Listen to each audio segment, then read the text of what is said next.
Tantor Audio, a division of Recorded Books, presents Trust the Devil by Joanna Blake. Narrated by Troy Duran and Kendall Taylor. 6 months ago. Donahue. Donnie lifted his head from the woman's luscious mounds. He'd picked her up at the supermarket less than an hour ago.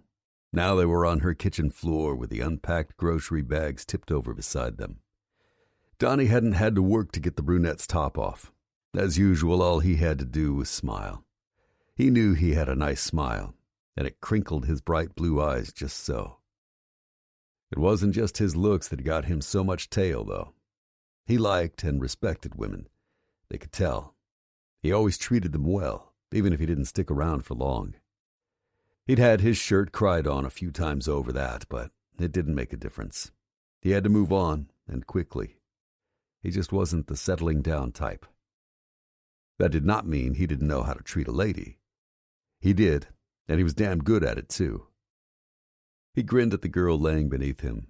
He was pretty sure her name was Pamela. Recently divorced. No spring chicken, but cute. And what a rack she had on her. He grinned and ran his fingers lightly over her nipples again. Donnie was definitely a boob man. He pulled his shirt off and leaned down to kiss her. She was moaning and writhing underneath him as her giant breasts bobbed against his chest. That felt nice. He unbuttoned his pants and shimmied them off his hips and down to his knees. Then he rolled her over on top of him and smiled. She giggled and straddled him, pulling her panties to the side. He groaned at the feeling of her slick pussy against him. He reached down and pulled a rubber out of his pocket. "Put this on me, would you, sweetheart?" She nodded and took the rubber out of its wrapper. Then she rolled it down over him, using her mouth. Damn, that was a first. She sucked him for a few minutes through the condom before sliding up above him again. He grabbed her hip with one hand and his stiff prick with the other. "Lift your dress up." The girl complied, and he watched as she slid down over him, enveloping him in her heat. He bit his lip and stared as she rode him slowly, building up a tempo. The girl was lost in her own pleasure as she enjoyed the show, her big boobs bouncing faster and faster until she threw her head back and came, loudly. In fact, she sounded like an animal in distress, something from one of those nature shows his sister loved, maybe even a marine mammal, like a whale. He raised an eyebrow and waited for her to be finished. Then he rolled her over without withdrawing and went to town. It was his turn to get his rocks off, and he made quick work of it. Donnie sawed his cock in and out of her quickly, wanting it to be over for some reason. He worked his hips like a piston, drilling for oil. Oh, fuck. He groaned as he felt his dick erupt inside her, his cum filling the condom. His hips jerked a few more times before he stopped, pulling out fast. He smiled distractedly at the dazed girl on the floor. She looked satisfied. Good. That was the point, wasn't it? To get them both off? He wondered sometimes. Donnie grabbed a dish towel and wiped his dick clean. Then he grabbed a beer from his bag of groceries and drank it quickly. He wanted to leave, but he wasn't an ass about it. He offered her a drink, but she shook her head. She picked up the coloring book that Donnie had been buying when they met. "You got kids?"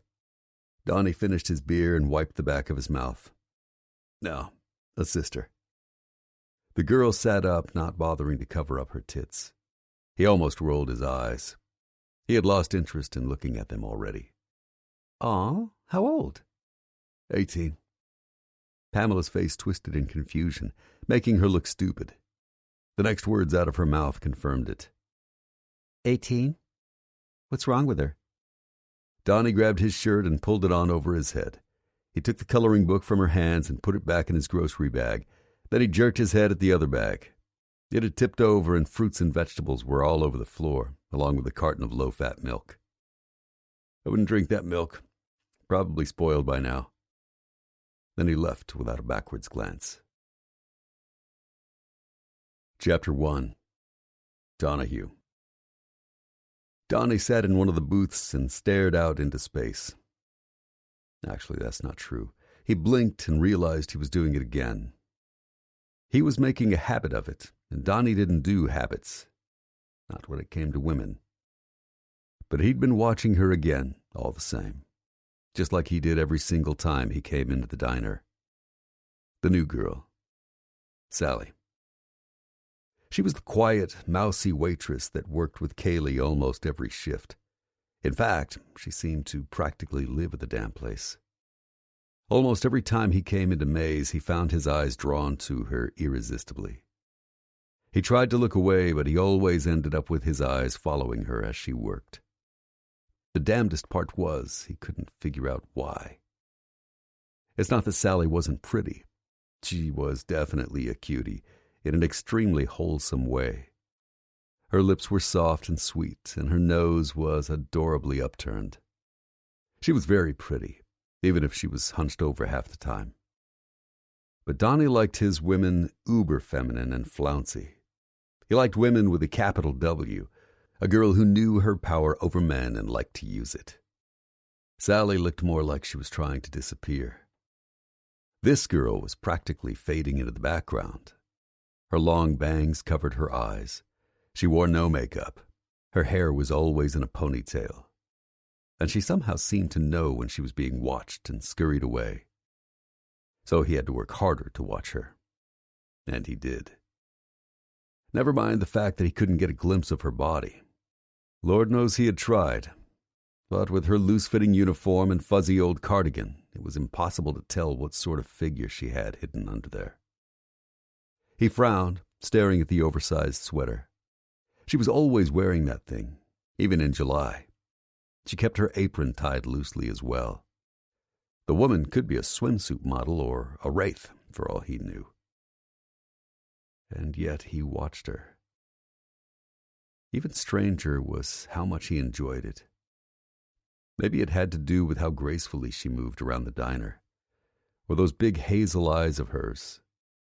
A couple of times he'd caught her eye and felt a pure jolt of energy sizzling between them. But she always looked away too fast for him to be sure. She glanced his way and blanched, growing even paler if that was possible. He shifted his eyes away momentarily and then watched as she scurried into the back. He stood and stretched. "Gonna hit the head." Dev just nodded, distracted by watching his old lady fill up the salt and pepper shakers. Donnie rolled his eyes. Man, Dev was whipped. He would never let himself get trapped under a woman's thumb that way. Dev was the head of the club and was strong-willed as hell, but when it came to his woman, he was putty. It was funny to watch, sure, but Donnie promised himself he would never let a woman make him feel that way. He was his own man, damn it. Besides, his mother and his sister kept him in check. He didn't need anything more than his brothers and family. But now, he was the odd man out. Jack was just as bad. Ever since he'd known him, Jack had been silent and grim. A couple of months ago, that had all changed abruptly. Jack was frequently seen smiling. Donnie even heard him laugh once or twice. Jack's transformation was even funnier than Dev's. Women. He shook his head and pushed open the swinging door to the back. They'd been teasing him that he was next. No way, man. Donnie wasn't the settling down type. He was walking around the hallway toward the bathroom when he heard it. Singing. Not just singing. Beautiful singing. It sounded like an angel was in the supply closet. It was a sweet country song that he was sure he'd heard on the radio before. He frowned, realizing he couldn't quite place it. Something about Sundays and Maydays. He followed the sound to the stockroom. He pushed the door open a crack to see Sally standing on a step stool. She lifted her arms high, stacking boxes of napkins. He could hear her voice even better now. He was practically frozen in place by the shock of it. She should be singing professionally, not waiting tables in a tiny place like this. Incredible. He stood there, listening to her sing, completely enraptured. She was an amazing singer, but it was more than just that. There was a sweet sadness in her voice that pierced him to the core. He stood there mesmerized as she sung softly to herself and leaned forward to stack boxes of paper napkins on the shelf. The other bonus was that he finally had a really good view of her legs. They were good legs. Really good. He must have made a sound of appreciation because she turned suddenly and gasped. Shit, he hadn't meant to scare her. Her eyes widened as she tottered back and forth on the stool. Donnie realized she was about to fall a split second before she did. He caught her against him and fell backwards against a stack of boxes, knocking them over. His arms were around her, so she came with him, landing squarely on top of him. Dear God. Donnie was in shock as he stared into the biggest green and gold eyes he'd ever seen. Hazel. They were hazel. How had he not noticed that? And he finally had his answer about her body. Fan-fucking-nominal. He grinned at the girl lying sprawled on top of him. Her big, luscious breasts were crushed against his chest. Her waist was tiny under his hands, and he let them slide down a bit to feel her rounded hips and bottom. Accidentally, of course. Jesus, the woman was stacked. You all right, sweetheart? She made a little sound of outrage and pushed against his chest. Let me up, you Neanderthal! He grinned and squeezed her waist. What's your rush? She frowned at him and wiggled out of his grasp. Damn, he really hadn't wanted to let her go. She brushed herself off and stared down at him, looking annoyed. Can you help me up? He held up his hand and made his best puppy dog eyes at her. She looked at his hand distrustfully before grabbing it to hoist him up. Damn, she was a suspicious little thing. He made sure to overshoot so he could get close to her again, landing on his feet with his chest pressing against her body. He slid his arms around her waist to stabilize himself and smiled down at her. She gasped and jumped backwards. He raised his eyebrows at her with an unspoken invitation, if it wasn't obvious enough the first time. Usually that's all it took for Donnie to get a girl on her back. Of course, the girls he messed around with were mostly bike groupies who showed up at the club night after night, not shy little waitresses. He'd also never done it in a storage room. There was plenty of space, though, especially if he bent her over. He was already hard at the thought of it. Or not. Sally did not look like she was picking up what he was putting down, come to think of it. In fact, the girl looked even angrier. She was obviously not used to male attention. That's all it was. Once she got over the shock that Donnie wanted her, she'd come around. God, he hoped so. You guys okay? Kaylee stood at the door to the storage room, surveying the mess. He glanced over at Sally. She looked ready to jump out of her skin. I fell and... I caught her. Sally yanked her apron off and crumbled it into a ball. I'll clean this up in the morning, Kaylee. Do you mind closing up? I have to go. Sorry. Donnie got goosebumps just listening to her talk. Her voice was beautiful, melodious, even just yammering about closing up. He grinned at her dopily. Then she shot him a furious glance and pushed out of the stockroom. They heard the little bell over the front door jingle. Jeez, what happened, Donnie? He smiled at Kaylee. Nothing. She just slipped. Here, I'll fix this mess. He didn't know why, but he didn't like the thought of Sally having to do this all by herself. Okay, Donnie, that's nice of you to do. She turned to go, but he stopped her. Hey, Kaylee, why don't you invite your friend to the barbecue on Saturday? Who, Sally? He smiled and nodded. Tell her to wear something cute. Are you sure, Donnie? She seems kind of quiet for you. What, don't you like her? Kaylee gave him a look that would have cut glass. I like her a lot, Donnie. I just don't want you messing with her head. She's not really your type anyway. He just laughed. Maybe my type has changed. Chapter 2. Sally. Why am I doing this again? Sally stared at herself in the mirror. She sighed. pulling her button-down shirt forward to cover her breasts. Not that they were easy to hide. She'd blossomed at 12, and they had just kept coming. She tried yanking the top up underneath it. If she left the button-down open over her pretty pink camisole, you couldn't see how big she was up top from the sides, or how tiny her waist was. She had the sort of figure that attracted attention a little too easily. Attention she didn't want. Unfortunately, she didn't have a potato sack laying around. It would have to do. When Kaylee had invited her to the barbecue, she'd specifically mentioned leaving her cardigan at home.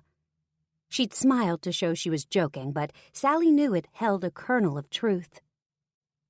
She was unnaturally attached to her grandfather's old sweater. Maybe it was time to retire the ratty old thing. It made her feel safe, though. Hidden. She stood up straight. No more. She'd been here for a few months now. It was plenty of time to learn how to protect herself. She's worked her butt off at her self-defense classes. No one could find her here. This town was her home now. It would be okay to go out and socialize a little bit. It would. Besides, he would be there. Donnie. The devil's rider with the sparkling blue eyes and ready smile. She felt a tremor of butterflies go through her.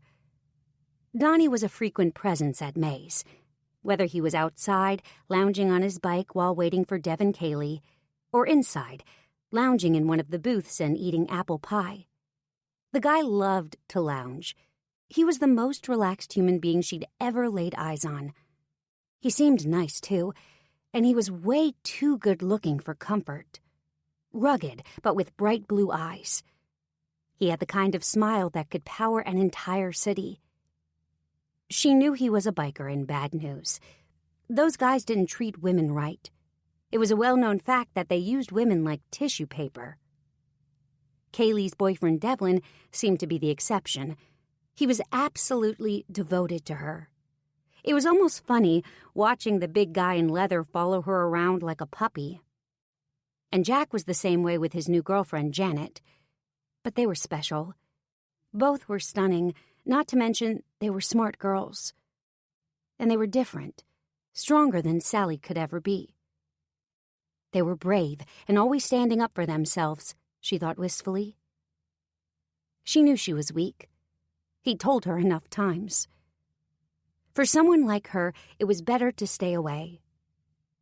That didn't mean she couldn't look, though, did it? With his dark hair and piercing blue eyes, Donnie was gorgeous. He was almost too pretty to be a biker. She'd even heard some of the other guys give him shit about it. She'd nearly laughed out loud at the sour look on his handsome face. Yeah, Donnie could have easily modeled with his looks. Never mind being tall and incredibly well-built. The man was pure muscle. Not that he would ever notice someone like her. The old her, yes, but the new mousy, afraid little ghost? Doubtful. She'd have to resign herself to her extremely active fantasy life and leave it at that. After the other night, she had something new to add to the pot. The way his arms had felt around her, and the way he smelled. And the moment when he looked at her the way a man looks at a woman he wants to kiss. She'd seen that look before, even if it had been a while. She sighed wistfully. It was so delicious to have a man look at you that way, especially when you felt the same way about kissing him. Of course, it always started out like that. Her ex had looked at her the same way, before the looks turned to disgust, before he started using his fists. She shook off the thought and reached for one of her old, sparkly pink lip glosses without thinking. She immediately snatched her hand back, as if the pink tube were a poisonous snake. No, that would attract attention. She could peek her head out of her shell, but only a little. Baby steps, Sally. She would wear her hair down and leave the cardigan at home, but she would not wear makeup. She didn't want anyone to actually look at her. She reached for her good old cherry chapstick and slipped it into her jeans pocket. The designer jeans were from her old life. They were sexy and hugged her rear tightly, but that couldn't be helped. She couldn't afford a whole new wardrobe on a waitress's salary. At least these didn't have rhinestones on them, like most of her other ones did. Chapter 3. Donahue. She definitely said she was coming. Donnie knew he sounded like a chick, but he couldn't help it. Kaylee was being nice enough not to mention it, though he had seen her hiding a smile the fourth or fifth time he'd asked. Yes? Well, she said she'd probably stop by. I don't think she goes out much. He frowned. Why was that? She certainly wouldn't have trouble finding a date. Even with her dowdy clothes and lack of makeup, she was a very, very pretty girl. What does she do when she's not working? Kaylee shrugged. Not sure, really. She works a lot of shifts. I know she likes to read a lot of books, too. Books? Yeah. There are these pieces of paper with words on them, all stuck together. Jack and Janet laughed from their perch on the picnic bench nearby. Great. He had been hoping no one had heard that. Those two always seemed to be in their own world these days. That's it? Yeah, Sally doesn't really like to talk about herself too much. Oh, I know. She said she wanted to get a dog. Now Donnie rolled his eyes. She wasn't giving him much to go on. It didn't really matter anyway. He wanted her. In fact, he couldn't remember wanting a woman this badly ever before in his life.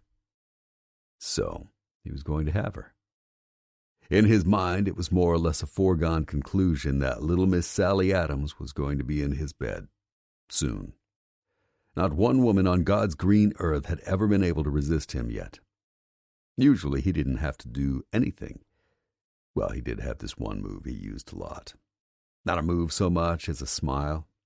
He'd turn on the charm, flash the pearly whites, and bam, the panties came off. He'd brushed his teeth twice this morning just to make sure they sparkled. She's here. He straightened up and looked toward the clubhouse entrance. The entire parking lot had been turned into an area for cooking and eating, and of course drinking. A lot of people were drunk already. He felt like the air got sucked out of his lungs when he saw her. She looked different out of her uniform. Beautiful, really. And nervous. Very, very nervous. No wonder, with all the drunk people horsing around. A nice girl like her wouldn't want to be around all that. He made a beeline right for her, his protective instincts on high alert. She was wearing an open, button-down shirt over a tank top and tight jeans. Her beautiful blonde hair was down, tumbling like spun gold over her shoulders. Spun gold? Who the hell was he? But it was true. Sally wasn't just pretty. She was beautiful. Donnie told himself to get it together or he was going to make an ass of himself. No, even more of an ass of himself. He decided he'd be friendly, but he wouldn't hang all over her. He'd let her come to him. As he got closer, he saw the lacy little soft pink camisole she was wearing. His mouth dried up as he stood over her and stared down her shirt. A deep cavern of golden skin between two glorious globes. He didn't mean to, but he was tall, and she was a tiny little thing. Well, not all of her was tiny. Jesus, what a rack. He couldn't look away for a minute. The tops of her luscious mounds were visible from up here in a way that made his body react instantaneously. A man could get lost in there. He had never seen anything so sensual in his life. His mouth was dry from just looking at her. Shy little Sally and her lacy underthings. Damn. She stared up at him, startled. He realized he was standing there like a dolt. So he smiled. Nope, that didn't work. She looked even more alarmed, if that was possible. Hey. Hi. Come on, Kaylee's over here. She smiled at him nervously, so he took charge. He lifted her arm and laid it gently over his. Then he started shouldering people out of the way. A strange feeling came over him as guys turned to stare at her. She was like a fresh rose in a sea of dandelions. He felt possessive. She was his rose, damn it. Or she would be, he hoped. He glared at anyone who even glanced at Sally, not just the guys with their tongues hanging out of their mouths. And then he glared more when he saw that Kaylee, Janet, and Jack were all laughing at him. Every single one of them. He was used to being funny. He was not used to being the butt of the joke. At least Devlin was out on an errand. He was picking up the fancy mustard Kaylee liked. Devlin would understand. He wouldn't make fun of him for this ridiculous crush. That's all it was. A crush. Right? The girls greeted Sally warmly and pulled her up onto the picnic table between them. He felt ridiculous, standing there and watching her, not sure what to say. He never had a problem knowing what to say. At least the view was nice. He realized she didn't have a drink and sprung into action. "So, you want a beer?" She nodded shyly and he smiled, feeling much more at ease. A beer. He could get her a beer. Chapter 4. Sally. Sally sat on the wood picnic table sandwiched between Kaylee and her friend Janet. They'd met a bunch of times at the diner. Janet was nice, but way more confident than Sally felt. Plus, her boyfriend followed her around like a hulking mama bear keeping an eye on her cubs. Maybe, now that they were getting to be friends, Janet could give her some tips, if not on how to act confident, on how to get a big guy like that to turn to mush. But maybe she didn't need help in that department. Donnie had been acting strange, overly solicitous. It was throwing her off guard. He was acting like they were on a date. "So, did you figure out why we invited you yet?" Kaylee was smiling at her as if she had a secret. Sally shook her head and tried not to stare as a biker threw a half-naked woman over his shoulder and carried her into the clubhouse. "Other than the pleasure of your company, of course." Janet winked at her. She felt her cheeks warming up suddenly. She knew what they were going to say. Of course, it all made sense now. Donnie did like her. She wasn't imagining it. He was walking toward her with 2 beers and a determined look on his face. He looked like a man on a mission, and she knew what the mission was. It was her. Her stomach seemed to drop out of her body and hit the ground. How could it be that her forbidden fantasy, the one thing she wanted but could never risk having, was now coming to life? Damn it, she was not ready for this. Why did it have to be him? The one guy who she had a harmless little crush on. The one guy that might make her slip up and do something stupid, like let her guard down. Anyone else she could brush off. In fact, she did on a regular basis. She declined to give her phone number to at least 20 guys since she'd moved into town a few months ago. Even without the makeup and fancy clothes she used to wear, she seemed to attract more than her fair share of male attention. She groaned inwardly. She should have gotten a fake wedding band when she first moved to town, or made up a boyfriend. One that was big and mean and in the military. "He likes you." Kaylee leaned close and whispered the obvious. It sent a shiver of pure excitement down her spine, immediately followed by dread. Oh no, this was bad. Dangerous. Scary. He handed her a beer and leaned against the edge of the picnic table, staring at her intently. He looked hungry. And he was looking at her like she was something good to eat. This was very, very bad. She had to get out of here, now. "Thank you." He grinned again. He looked like she'd just thanked him for saving a kitten from a tree, way too proud of himself. And way too sure he was going to get what he was after. Her. Sally had a sudden vision of what would happen if she didn't skedaddle. He would take her home after the barbecue, he'd kiss her, then she'd ask him inside. He'd run his hands all over her, making her lose all sense of perspective. Then after, when she was a needy, vulnerable pile of goo, he'd change. he'd be cruel. Maybe just a little bit at first, but more and more over time. And then the monster would come out. She couldn't bear it. Even if she wanted him, which she did. Badly. How could she not? He was big and strong and so gorgeous it made her head spin. Sally felt a flush of arousal as his eyes slid down her body.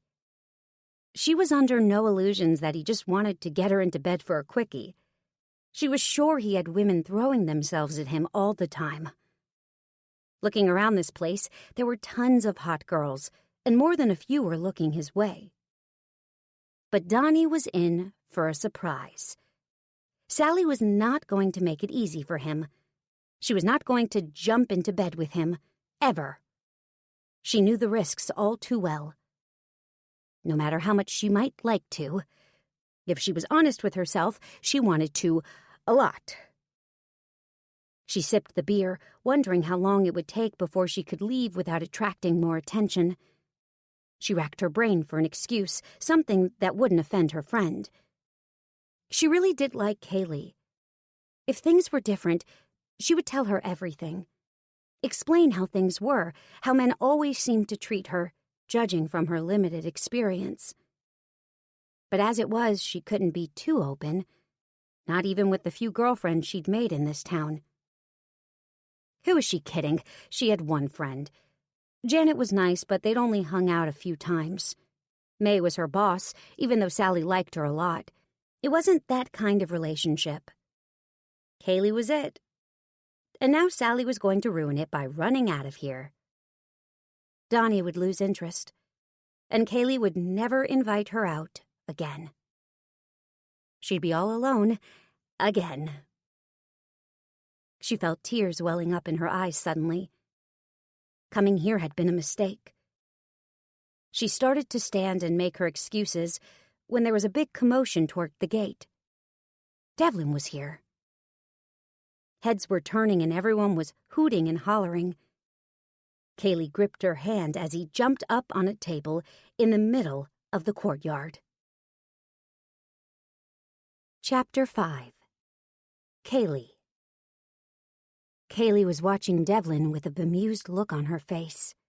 What was he up to now? She had a strange feeling of foreboding as she stared at his handsome face. Devlin waited for everyone to quiet down before speaking. It was so quiet that he didn't even have to raise his voice. As all of you know, I met a very special lady about a year ago. She's been my old lady ever since. But now it's time to make it official. Her stomach did a funny little flip. What was he doing? Oh, God. Was he proposing to her?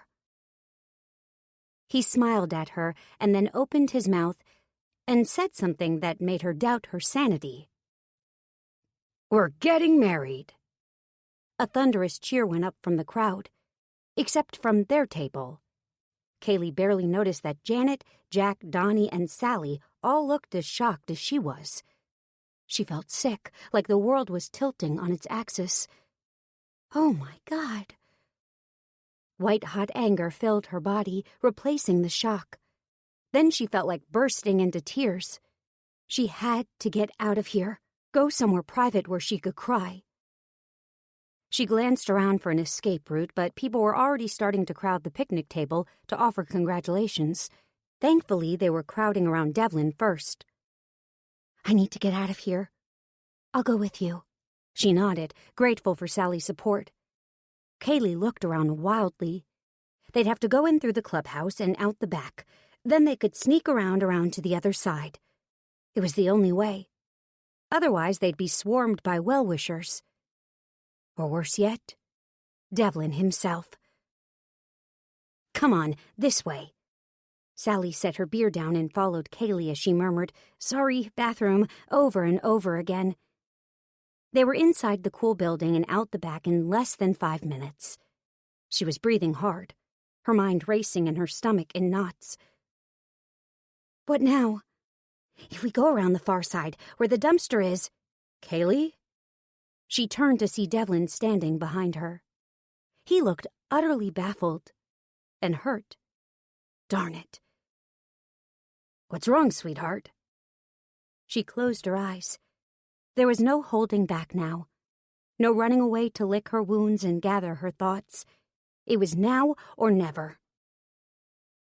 Weren't you even going to mention this to me before telling the rest of the world? He blinked, his gorgeous green eyes guileless. I thought you liked surprises.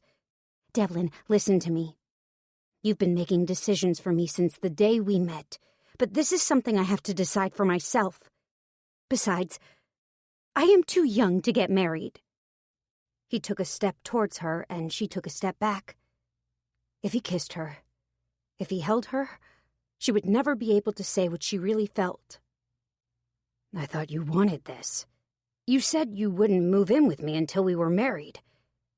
She just stared at him, mouth agape. How could he miss the point so completely? Don't you want to marry me, sweetheart? He looked at her with those big green eyes of his, and she almost melted. Almost. It's not that, Devlin. It's just... I'm so young, and you didn't even ask me. A girl wants to be proposed to. I'm asking you now. She felt tears welling up in her eyes. How badly she wanted to say yes, to just forget the high-handed way he'd asked her. No, told her, and say yes. But she couldn't. I'm sorry, I need some time to think. His face was white as she backed away from him. She'd never seen him look like that. He looked lost. She grabbed Sally's hand and ran. Chapter 6. Sally. Sally followed Kaylee around the side of the building and through the crowd around the front gate. Then suddenly, they were out on the street. She breathed a sigh of relief as they hurried down the sidewalk. She didn't like crowds, not anymore. Poor Kaylee was a wreck. It was hard to imagine that the big guy might love her too much. He had pushed too hard. You okay? Kaylee shook her head. She was walking fast with tears rolling down her beautiful face. Sally put her hand on her younger friend's shoulder. Weren't expecting that, huh? How could he? The day you get engaged is supposed to be one of the happiest days in your whole life. I'm sorry, Kaylee. Sally felt awful for her friend. What a mess. But she was glad to get out of the clubhouse and away from Donnie. Not that she didn't like him. It was that she liked him too much. That was dangerous for someone like her. He was dangerous. A tough guy like him was just the sort who would manhandle a woman. He was a criminal, after all. Weren't all bikers? And she'd seen the way they treated the scantily clothed women at the barbecue. They'd been pure cavemen, taking their pick of the girls without asking. That's what Devlin had done to Kaylee, even if he'd been sweet about it. That's what Donnie wanted to do to her. She shivered suddenly. The image of Donnie throwing her over his shoulder and taking her somewhere private to have his way with her. Her body was hot suddenly. She wouldn't mind that so much. What she minded was what happened after. First, he'd get used to her, start taking her for granted. Then he'd start barking little commands at her, telling her what to eat, where she could go, what she could wear. Then came the insults. And finally, the fists. She'd rather be alone than go through that again. Maybe she was fooling herself, thinking she'd be safe here. Maybe it was time to find a new town. Sorry about all of this, Sally. I think I need to go home. My mom will be home from work soon. Don't apologize to me. I was ready to leave anyway. I have a class this afternoon.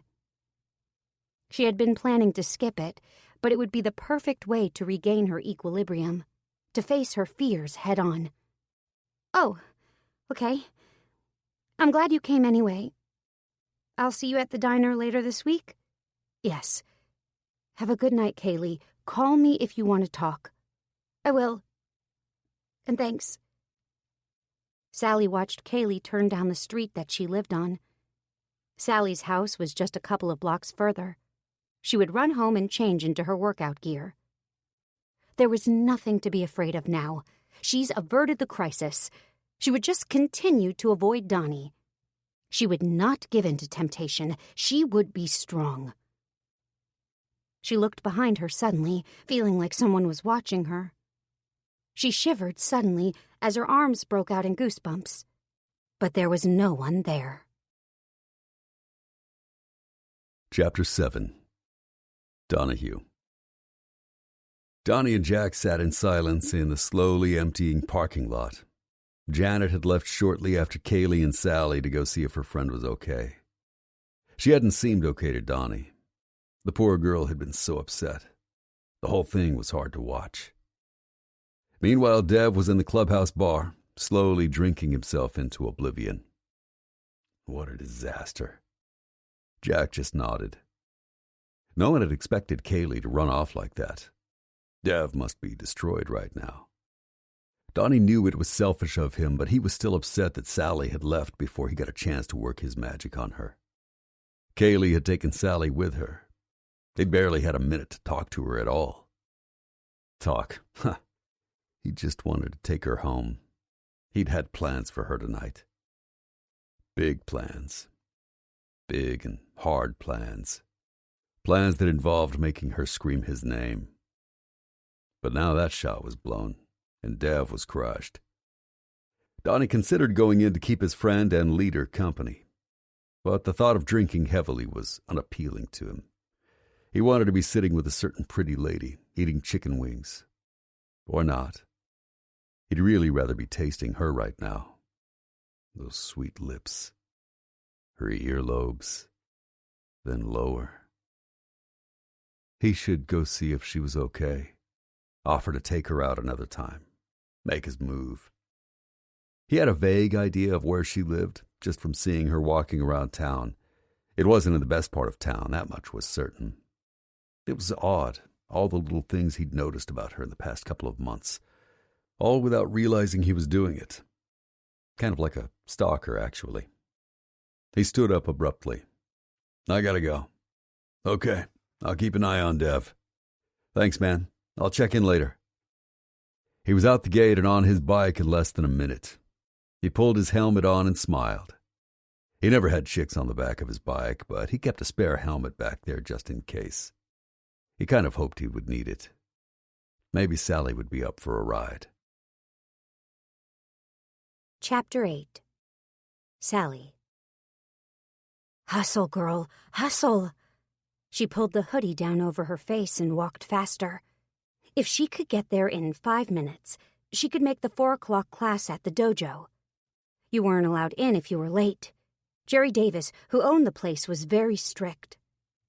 Then again, he always made exceptions for Sally.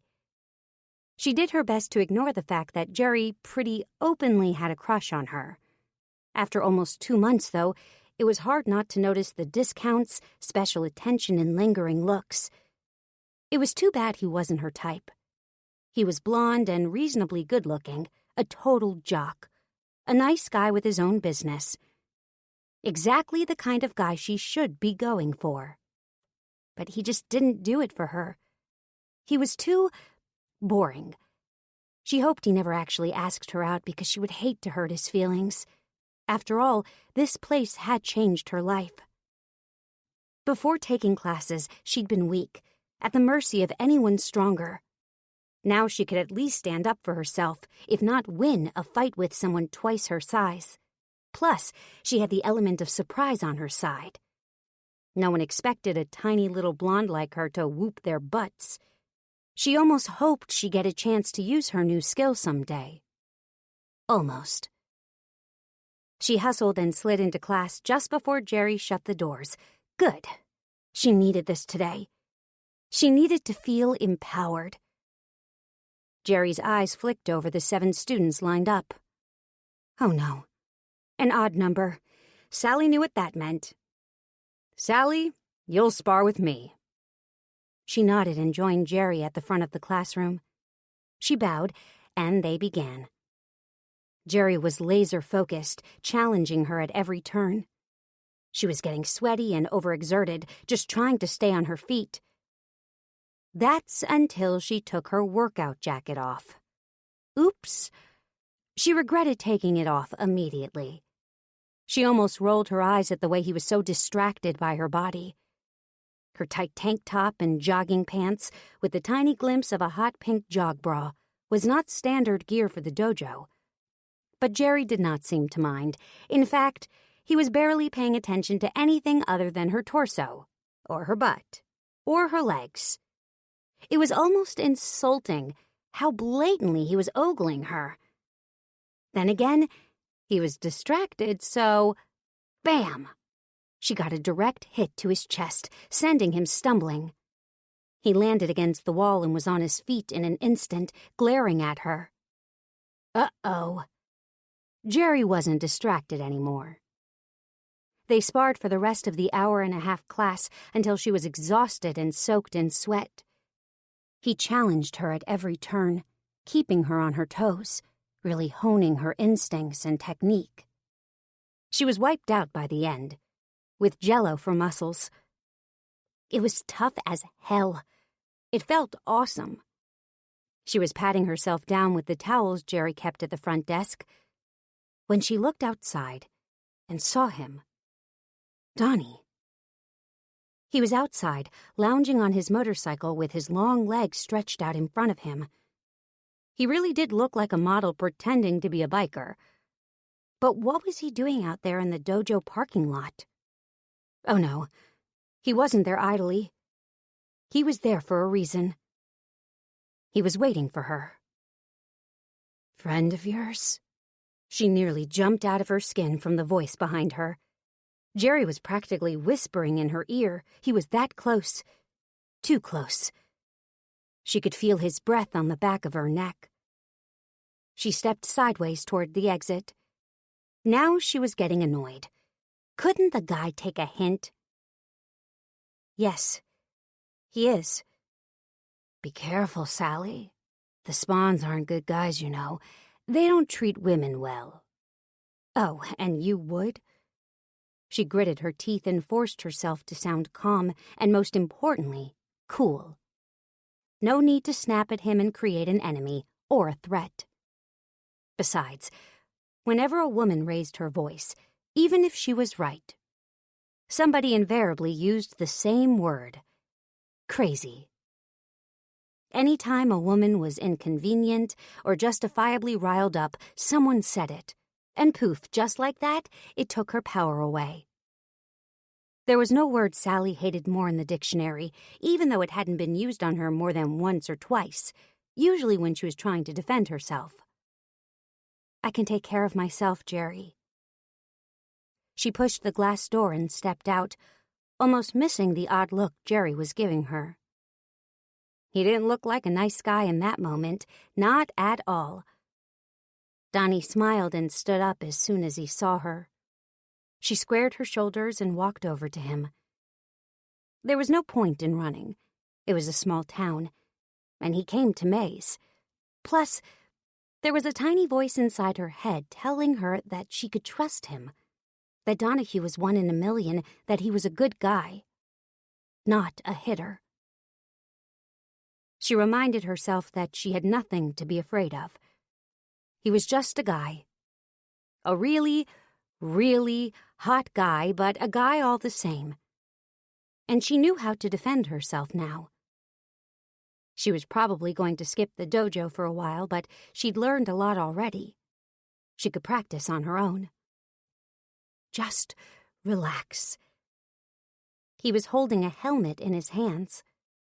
She stared at those thick paws for a minute. His hands were huge compared to hers. He could do a lot of things to her with those hands. Good and bad. Hi, Sally. Hi, Donnie. What are you doing here? You disappeared so fast that I didn't get to talk to you. Oh, I had to go. Kaylee was pretty upset. Yeah, I gathered. She just stared at him. He looked big and tough in all his leather, but the look on his face was similar to what a puppy looked like when it wanted a bowl of kibble. an enormous, muscle-bound puppy with gorgeous blue eyes. He looked utterly harmless. She was afraid of him anyway.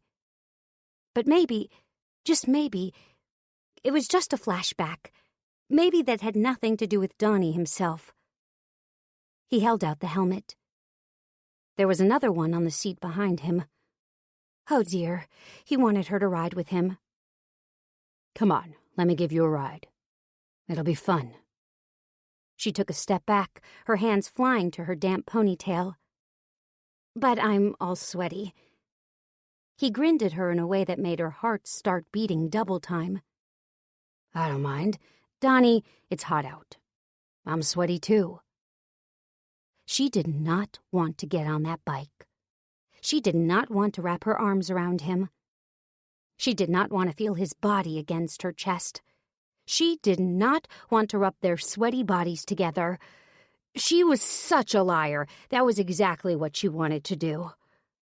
"Okay." He grinned and helped her put her helmet on. He was standing so close to her that they could have been kissing. She stared at his chest, ignoring the insistent tug she was feeling, the urge to look up at him and just let go. Give in. Fall into his arms. She was just going for a ride. That was all. Baby steps. Chapter 9. Donahue. Damn, she felt nice against his back. Donnie could not stop smiling. At first, anyway. Sally was on his bike, letting him drive her around town. Her arms were clasped around his waist, which felt great, but he wanted more. Much more. He wanted to spend the night with her, talking and fucking. Mostly fucking. But he wanted to get to know her. He wanted everything. He picked up speed and her arms tightened, pulling her tight against his back. Jesus. He wished he had left his jacket at home. Then he could feel her body even better. As it was, he could barely think at all with her incredible breasts touching his back. Maybe he should go a little faster. He revved the motor and she was forced to hold him tighter, her body smushed against his, her legs spread wide behind him. Oh, God. Donnie wasn't smiling all of a sudden. No, he was too busy fighting off the most intense arousal he'd felt in his entire life. He would lay money on the fact that his boner was hard enough to cut glass, like a dick made out of diamonds. Thankfully, Sally couldn't see the huge bulge growing in his pants. He was grateful she was behind him. Though really, it would be a lot more fun if she was against his front. He headed out into the farmland that started just outside of town. The sun was just beginning to set, and the country roads looked spectacular. Might as well give her a tour while he waited for his body to calm down. He had a feeling it might take a while. After about 20 minutes, they came to a hill that overlooked the setting sun. He pulled over so they could watch the sunset. He climbed off the bike and reached for her helmet. She moved her head back subtly, so he decided to leave it. He threw her a charming smile and pulled his helmet off. Then he offered her his hand. She stared at it for a minute before accepting his help off the bike. He walked toward the lone tree on the hill before he realized she wasn't following him. So he went back. Sally was staring at him with her arms wrapped around her body. "Are you cold?" He pulled off his jacket and tucked it over her shoulders. She looked good in it, sweaty or not. He'd like to get her a lot sweatier. "What are we doing all the way out here?" He shrugged. "It's pretty. I thought you would like it." "I thought you were just going to drive me home." "What's the fun in that?" It took a moment before he caught the look in her eyes. Sally looked terrified. She looked away quickly, but he had definitely seen it. His guts twisted with guilt. Fuck. The girl was practically hyperventilating. Her eyes were full of tears. How had he missed that? He'd been too busy thinking with his dick. Was I going too fast? She didn't say anything. She just shook her head. Not the speed, then. What the hell was wrong with her? Was she actually afraid of him? We can go home. I didn't mean to scare you. I'm not scared. He frowned. She was lying. So much for his charm. And he had really thought she was starting to warm up to him. Well, put the jacket on at least. It will keep you warm on the ride back.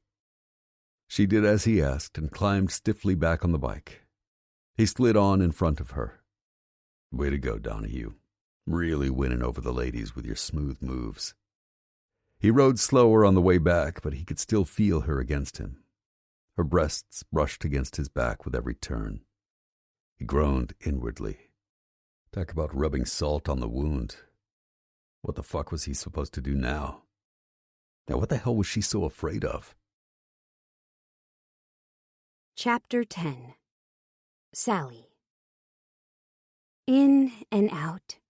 Count for 3, hold for 3, breathe out for 3. Her heart was still racing, but it was a little slower now. She was okay. She was safe. Sally's rapid breathing had eased a little bit by the time he pulled up in front of her house. She yanked her hands back as soon as the bike stopped.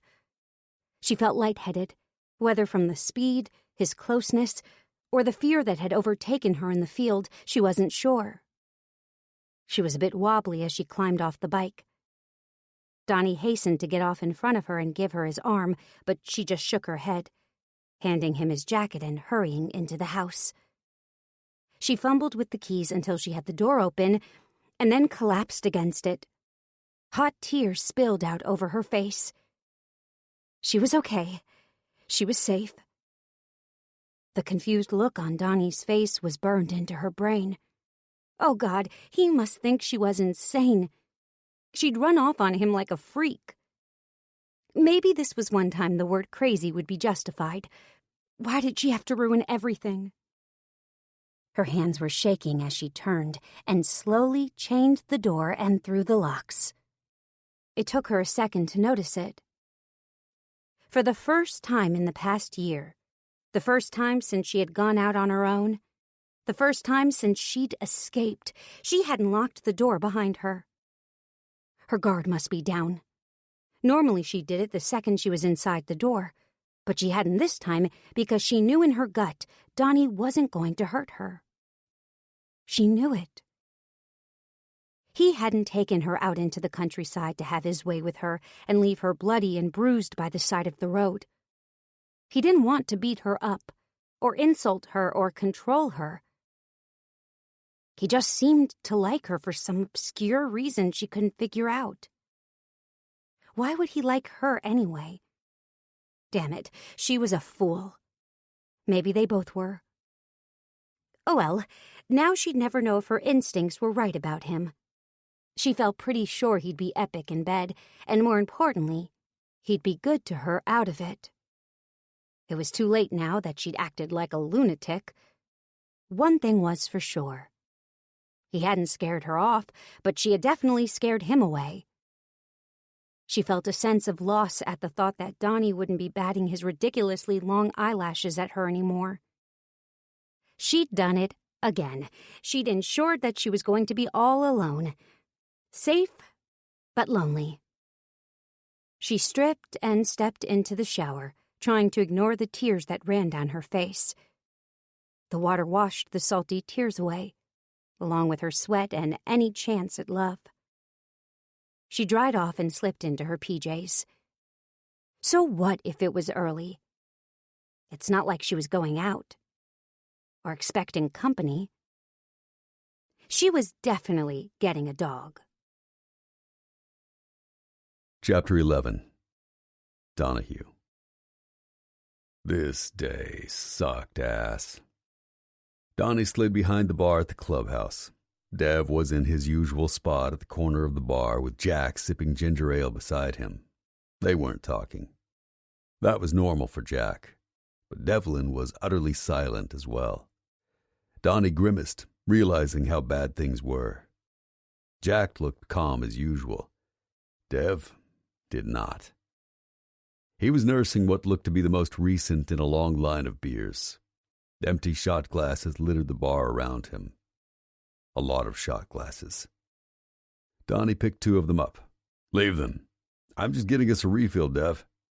Dev grunted and watched bleary-eyed as Donnie poured 2 shots of tequila and pushed one toward Dev. They did the shots, and Donnie poured another round immediately. "Shit, man, you too?" "Things did not go as planned." Donnie nodded grimly. Jack cracked a smile. "Donnie, striking out?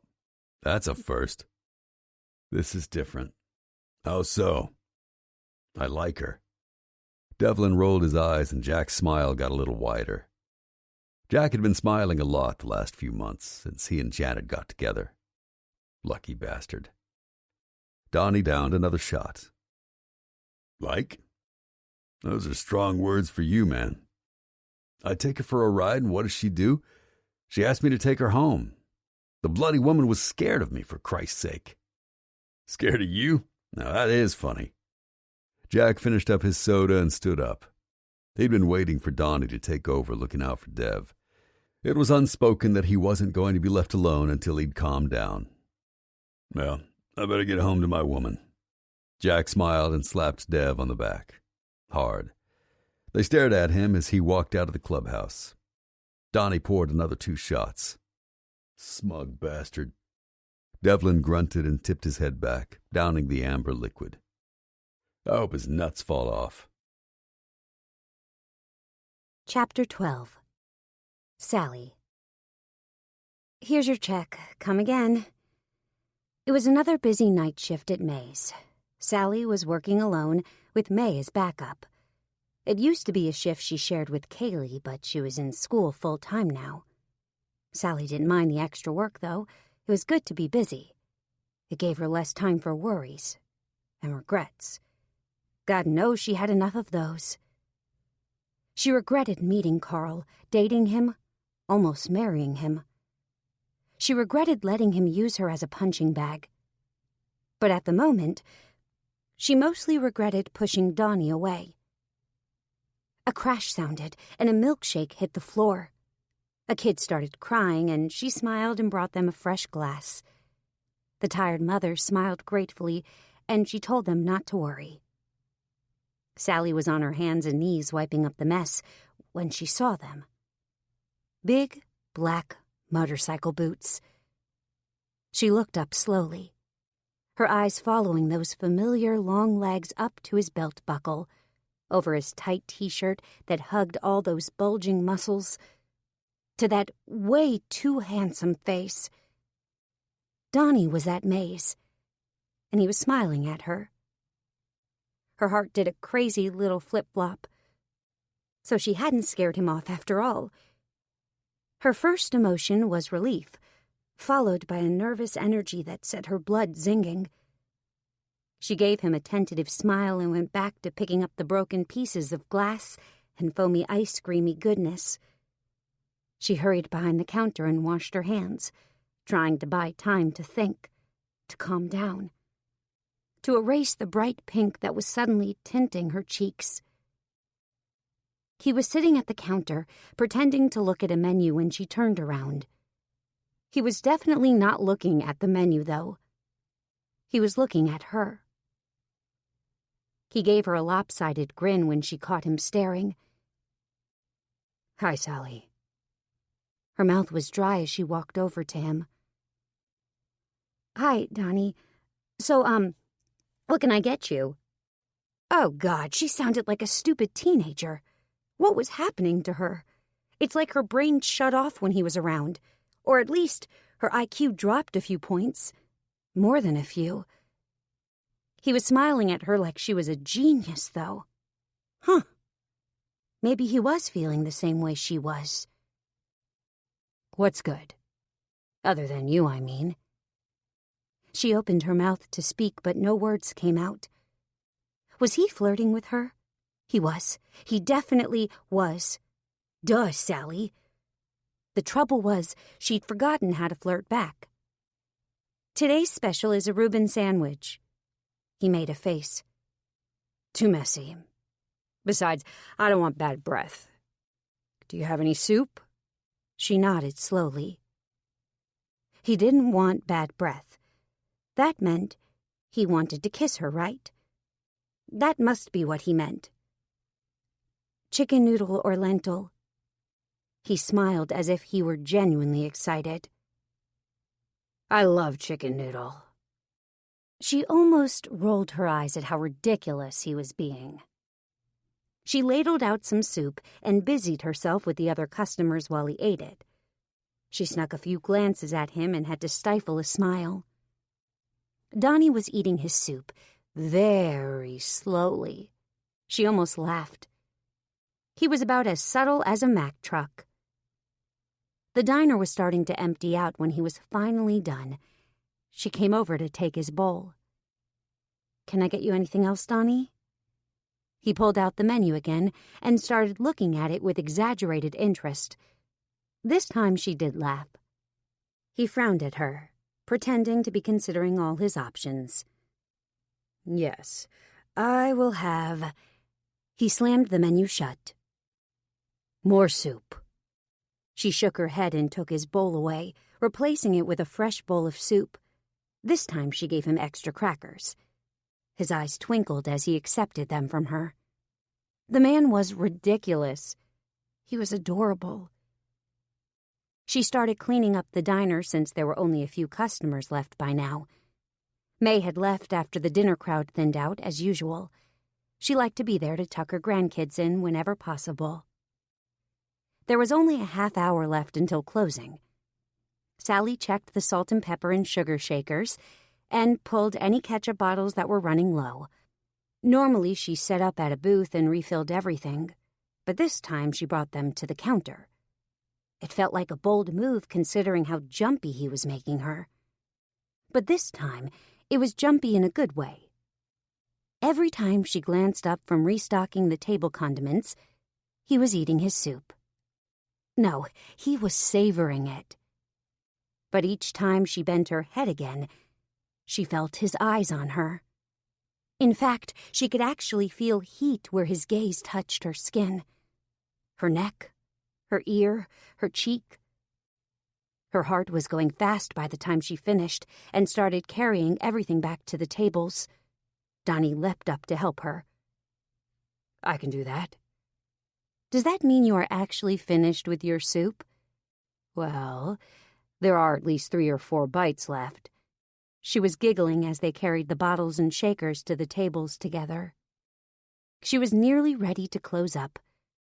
There was just one thing. His bowl. She walked over to the front and flipped the open sign to closed. Charlie poked his head out of the back and hollered. You about ready to go, girl? She took a deep breath. She could ask Charlie to wait until Donnie left, but she didn't want to. She knew she was safe with him. It would be okay. She repeated it to herself a few times. Everything was okay. No, that's okay, Charlie. You go home. The door jingled as Charlie let himself out. She sighed and reached for the broom. She swept up quickly and then came back to the register to close it out. Donnie was staring at her with a serious expression on his face, his spoon still in his hand. He set it down and pushed the bowl away. I didn't mean to keep you late. It's okay. I'm almost done. She reached for his bowl and he grabbed her hand. Sally. She froze, staring at his hand where it clasped hers. His hand was so big. He could kill her with that hand. He could do it without even trying. She raised her eyes to his, half expecting to see anger or lust. But his clear blue eyes were earnest and kind. She blinked. No one had looked at her that way in a long time. It was like he was really seeing her, seeing the real her and liking what he saw. But that was how they got you, she reminded herself. Carl had started out sweet too, so full of compliments and flattery, always opening doors, always helping her with her coat and guitar. She looked away and the spell was broken. She pulled her hand loose, and he let her go. Poor Donnie probably thought she was a freak. She took his bowl and spoon and disappeared into the kitchen. She stayed there for a few minutes until the tears that were hovering behind her eyes finally retreated. When she came outside, he was gone, and a $20 bill sat on the counter. That was quite a tip for 2 bowls of soup. She touched the bill, staring at it. He was being a gentleman, she knew. He wasn't full of empty flattery. Maybe he really was different. Pretty soon he'd give up and go away. That was better for everyone, right? Stupid. Why am I so stupid? Chapter 13. Donahue. Here goes everything. Donnie was leaning on his bike, hoping she wouldn't freak out when she saw him waiting in the parking lot. His instincts were to charge ahead like a bull, but he knew that wasn't going to work in this case. Sally was different. Sally was special, and she was worth the wait. If it took him a little longer, he didn't mind. He just wanted to get close to her. More than just sex. He wanted to protect her. He was finally figuring out that Sally wasn't afraid of him. She was afraid of something else. He didn't care, though. He was going to figure out what it was that was making her so jumpy. And then he'd kill it. He straightened up and smiled reassuringly when she came out of the diner. She locked up and turned, freezing when she saw him. Then she smiled. Thank God. I thought I'd give you a ride. Sally chewed on her full bottom lip for a minute, driving him absolutely insane. Not tonight, okay, Donnie? I just want to walk. I could really use the air. He shrugged. I'll walk you home then. You don't have to do that. It's fine. Is it safe? To leave it here, I mean? He smirked. She was so cute to worry about his bike. Like anyone in this town would even breathe on his bike. They all knew better. Yeah, it's safe. No one will mess with my ride. Suit yourself. She walked out of the parking lot and onto the sidewalk. He jogged a bit to catch up, flashing her a megawatt smile. She gave him an exasperated look. She was so cute he could barely stand it. He was glad she'd left that ratty old sweater at home.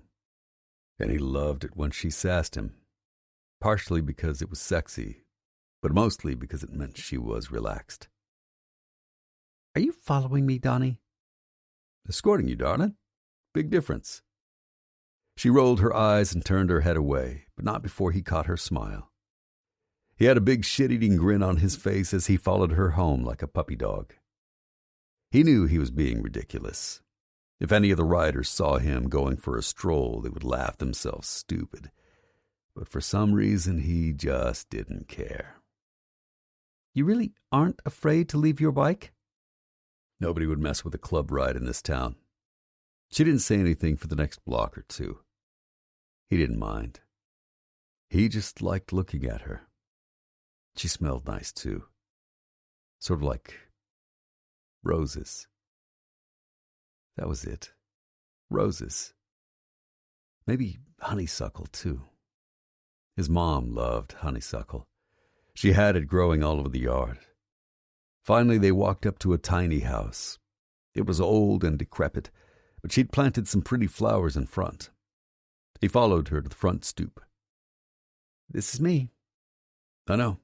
I drove you home, remember? Oh, right, of course. He leaned on the side of the house and smiled at her. He was going to get a kiss no matter how hard she made it for him. He had to know if she would feel as good as he thought she would. Her eyes grew wide as he pulled her toward him. He lifted her chin and stared into those huge hazel eyes. Then she sighed and her eyes fluttered shut. That was a sign. The green light. He couldn't wait. He kissed her like his life depended on it. Hell, maybe it did. Her lips were so damn soft. He moaned as he angled his lips over hers. He nudged her lips apart, and magically she opened them for him. She felt so damned good in his arms as he used his tongue to tangle with hers. Jesus, the girl could kiss. It started slow, but then they were kissing each other madly, his hands roaming down her back, her hands sliding down off his shoulders and gripping his waist. Oh, God. 20 minutes must have passed by the time he was stroking her sides, sneaking his hands forward to caress her breasts. She made a little mewling squeal of protest. Damn it. What was the problem? He wanted to touch her, damn it. She wanted it too. Then he realized what was bothering her. Oh, crap. They were still outside. With an effort, he tore his mouth from hers and stared in shock into her eyes. She looked as surprised as he did by the passion of their kiss. He'd never kissed anyone like that in his life, not even close. He wanted to kiss her again. He wanted more. Right fucking now. Sally wasn't looking at him, though. She was checking the street. Her eyes nervously scanned up and down, even turning her head to look behind her. For what? Was she afraid of the neighbors seeing them? Inviting him in would take care of that pretty easily. He waited, expecting her to ask him into her house. He had never wanted anything so badly as to be invited inside, even if he was able to restrain the urge to take all her clothes off and bury himself in her. He just wanted to keep kissing her, damn it. She was about to bolt again. He could see it a split second before she pulled away. Sally. She had her keys out and was unlocking a series of what looked like 4 or 5 deadbolts. He frowned at the number of keys she had. That was weird. She glanced over her shoulder at him, barely making eye contact. I have to go. Good night, Donnie. But then she was inside, shutting the door swiftly behind her. Gone. Just like that. He stood aside her house, breathing heavily. He wanted to break the door down, but that would scare the shit out of her. What the hell had her so spooked? The lights came on inside, and he snapped out of it, pushing away and walking away from her house. Then he was trotting, then running. He needed to get to his bike and ride home. He needed a goddamn cold shower. Chapter 14. Sally. Way to go, Sally. Sally leaned against the door and put her hand over her mouth. She could still feel him there. The pressure of his lips, his warmth, even the safety of being wrapped in his thick, strong arms. Oh, God, she could still feel him everywhere. She was hot and cold all over. She moaned, realizing how close she'd come to letting him into her bed. No, not letting. She'd been on the verge of dragging him into her bed and making him stay there. What the hell was wrong with her? She felt like a teenager. Not that she'd ever experienced lust like this before. That's all it was. Get a grip. Just garden variety lust. She turned and slowly started throwing the locks. Her trusty baseball bat was leaning in its regular spot by the front door. There was pepper spray hidden under her couch cushion and another in the bedroom. There were brass knuckles in the kitchen drawer. Basically, she had weapons stashed all over the damn house. She shook her head. No. She didn't need them anymore. Carl wasn't going to find her. It had been a year. The trail must be cold by now. Maybe he'd given up. Maybe it would be safe to let Donnie come inside next time. If he hadn't gotten scared off yet. Not that she would blame him, but, well, she hoped he hadn't. She exhaled and closed her eyes. Carl wasn't outside in the bushes, watching and waiting.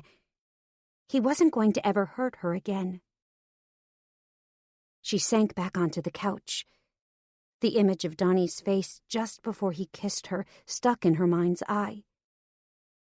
He'd looked so sensual, so intent. She lay down on the couch and hugged one of the ratty old pillows to her chest. Damn, but he could kiss. Chapter 15. Donnie.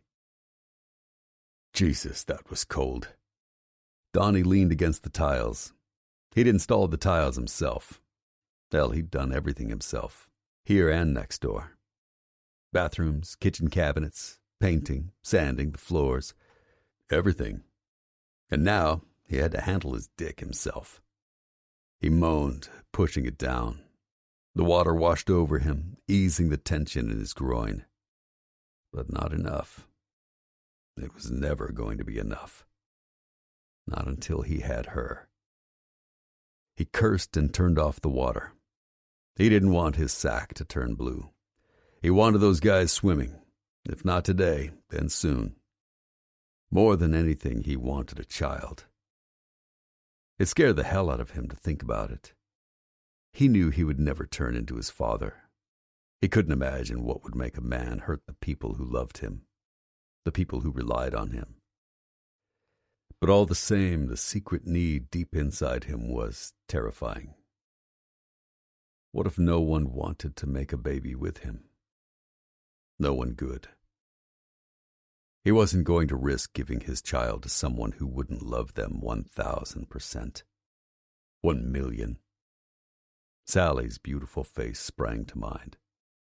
She would be a wonderful mother, loving, kind, and protective. He knew it in his gut.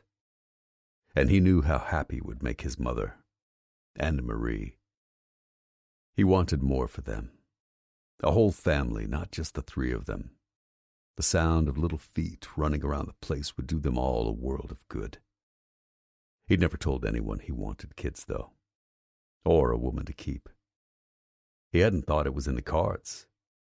He never met anyone good. Not like Sally.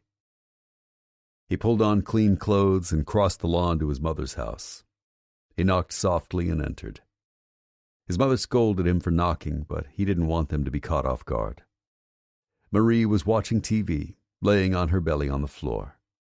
He grinned when he saw she was drawing in one of her coloring books. He had gotten her that one. He was always on the lookout for new ones. She went through them so fast, and she was picky about what she liked to color. Mostly animals and flowers. It was the only thing that calmed her. Donnie! Marie launched herself at him. She forgot how big she was most days, but he didn't mind. He lifted her in the air, kissing her head as he set her back down again. His mother came out of the kitchen with a dish towel in her hands. Hello, son. I just came by to say goodnight. I have to swing by the club. What about the girl? Did she go to the party? He shook his head. He'd told his mom about Sally, which was a first. Not much, but she knew he'd met a nice girl. The nice part was out of the norm for him. He'd never even mentioned another woman to her. He hadn't seen the need. I'm still working on it. Don't give up. Be polite. Let her see what a good man you are. He grinned sheepishly, gesturing to his leather jacket. I don't know. All this might be too much for her. Pshaw. If she can't see through that, then she isn't worth knowing. She is, Ma. She is. He kissed her cheek, ruffling Marie's hair one last time. Then he rode across town. Dev needed him, and he needed a drink. Chapter 16. Devlin. Devlin barely looked up as Donnie slid a shot across the bar. Devlin was in his regular seat. He had been living at the clubhouse for days, unwilling to even head home. He couldn't eat. He couldn't sleep. All he could do was stare at his phone and drink. At this point, he was practically a professional.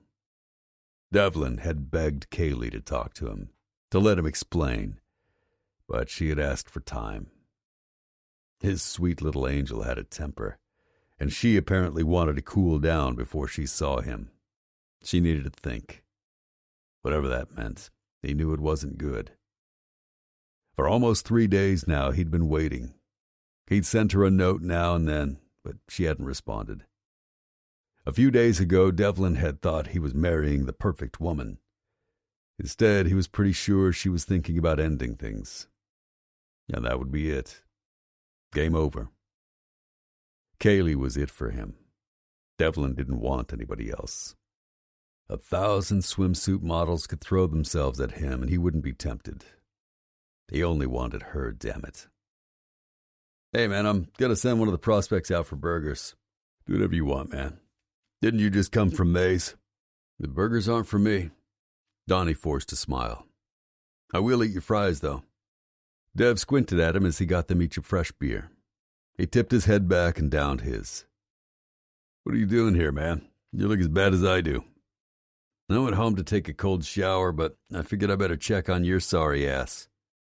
Cold shower. You strike out with Sally again?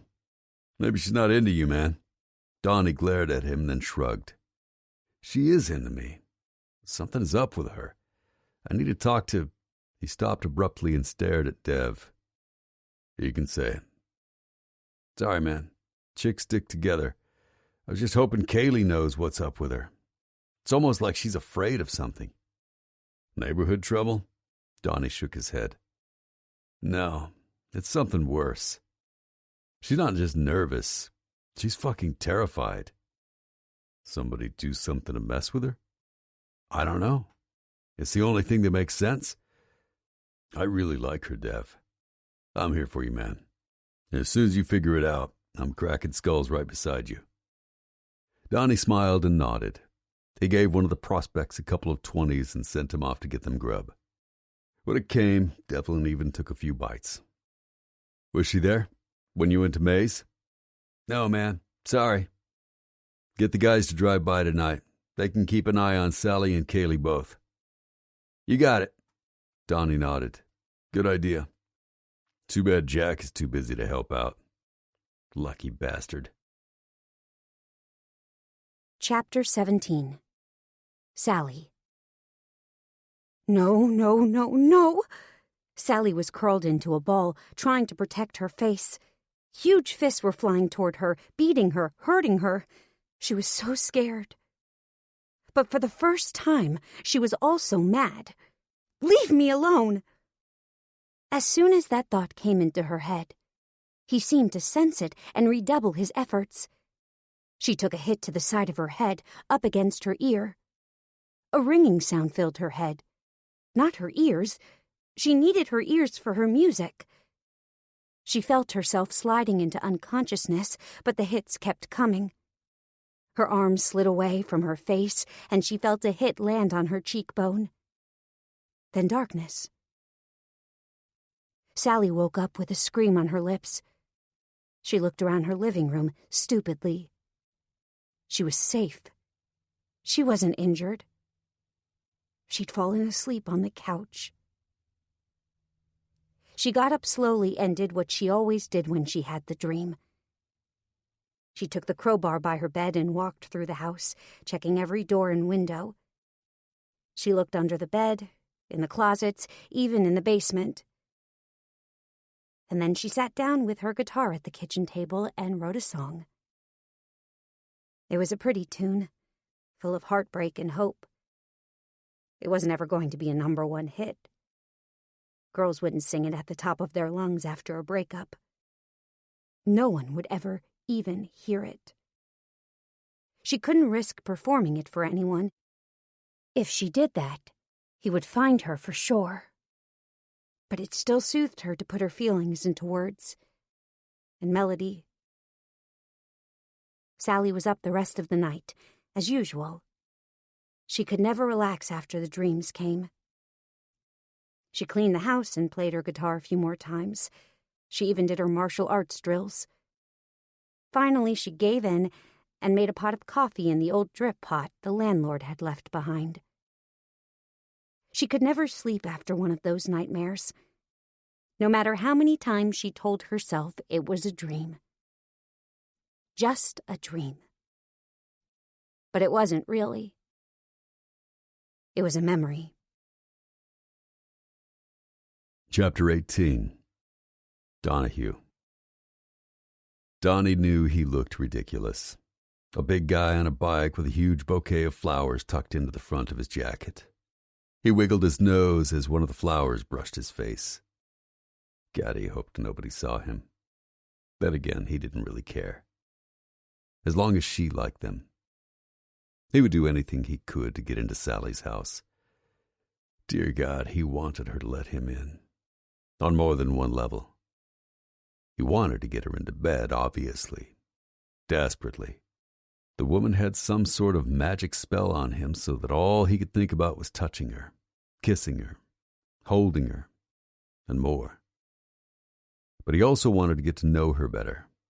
And even more than anything, he wanted to know what was making her so fearful. He had an overwhelming desire to protect her. To tell her everything was going to be okay. That he'd protect her if she'd let him. He was good at that. Protecting women. He'd learned early, helping his mom look after his little sister Marie. He'd had to protect them both. He hadn't always succeeded. But as he got older, it got easier. Their dad had been fast to drink and even faster with his fists. But the old drunk hadn't stood a chance against an angry 15-year-old Donnie. Mean old bastard. Donnie pushed the thought of his father aside and readjusted the flowers. He hoped she wouldn't mind him just showing up like this, but it couldn't be helped. It wasn't like she'd given him any other options.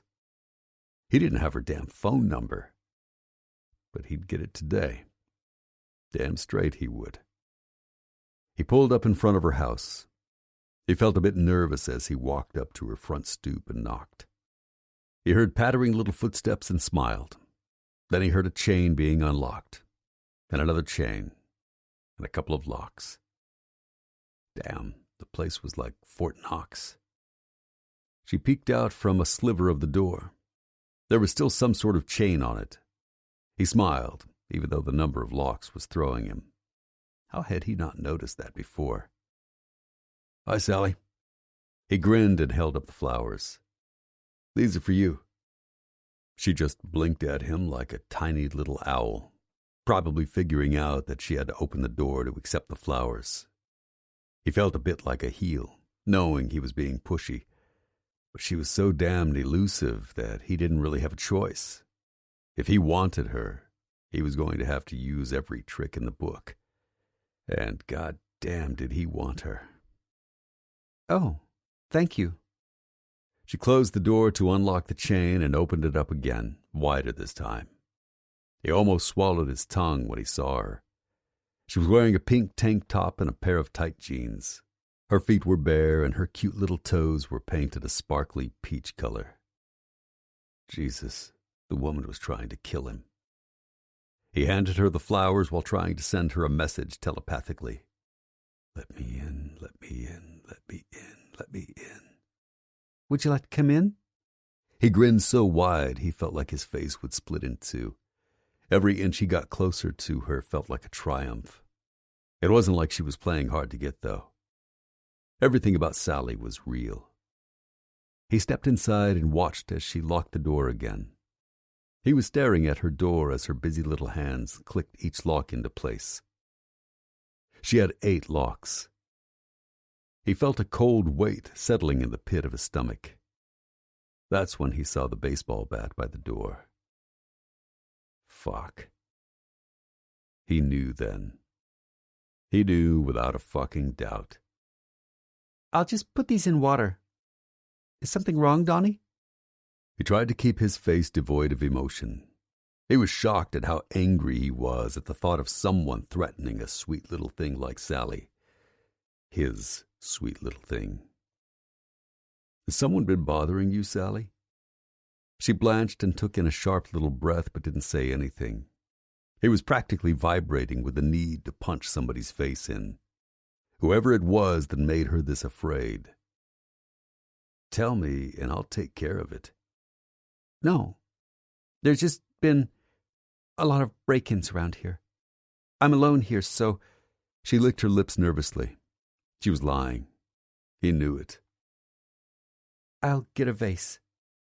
He followed her into the kitchen. It was faded yellow and white, run down but spotlessly clean. He saw a guitar leaning under the window by the table. The window had bars on it. He looked back the way they had come. Bars on those windows, too. A can of pepper spray on the countertop. Fuck. Would you like a cup of coffee? He nodded and she gestured to the kitchen table. He sat down. 5 minutes ago, he would have been negotiating to sit on the couch in the living room. Much easier to get horizontal on a couch. But now he knew that something was very wrong here. Now he had other things on his mind. You play? She jerked her head around, staring at the guitar as if it was a ghost. Oh, not really. I'm not very good. He narrowed his eyes at her. Now she was really lying to him. As good as you sing? She shrugged and went back to making the coffee. She turned around and smiled at him while it percolated. I've had 5 cups already. I should be bouncing off the walls. Late night? She shrugged again. I couldn't sleep. He nodded. He hadn't slept much either. She looked pretty as a picture, though. A picture that was lying through her teeth. He stood up and crossed the kitchen. Sally. She looked alarmed as he took his jacket off and pulled his T-shirt over his head. What are you doing, Donnie? Relax, darling. I just want to show you something. She looked ready to run as he turned sideways and showed her the tattoo on his shoulder. He could tell the moment she saw it. It was the face of a pretty young girl. Underneath it, it said Marie. She's beautiful. He nodded gruffly, turning the other way. That's my sister. And this? He showed her his other tattoo. This was another woman, older but still lovely. Underneath it said, Mom. Is my mother. They're beautiful, Donnie. But I don't understand why. Because. He leaned toward her and put his arms on the counter, boxing her in. They are the reason my arms exist. To protect them. I couldn't do it at first. He was too big. But by the time I was 15, I started fighting back. He never laid a hand on either of them again. Her mouth opened. He could see tears forming in her eyes. I won't let anyone hurt you again, Sally. She drew in a ragged breath. When she lifted her eyes again, the pain in them nearly broke his heart. How did you know? He leaned forward and kissed her forehead, then pushed off and went back to the table. Let's just say you remind me of her. My sister. She was always jumping at shadows. Oh. What happened? To my dad? I finally beat him so bad that he took off, never to be seen again. Marie, though, she was too little. She took too many knocks in the head. Now she's not the same. He glanced up at her. Tell me who did this to you. Who hurt you bad enough to make you hide yourself away like this? She took a shuddering breath and turned away to pour their coffee. For a minute he thought she wasn't going to answer. When she did, the words came out broken, like they hurt coming out. My road manager, Carl. He ran my crew at first, and then he was my fiancé.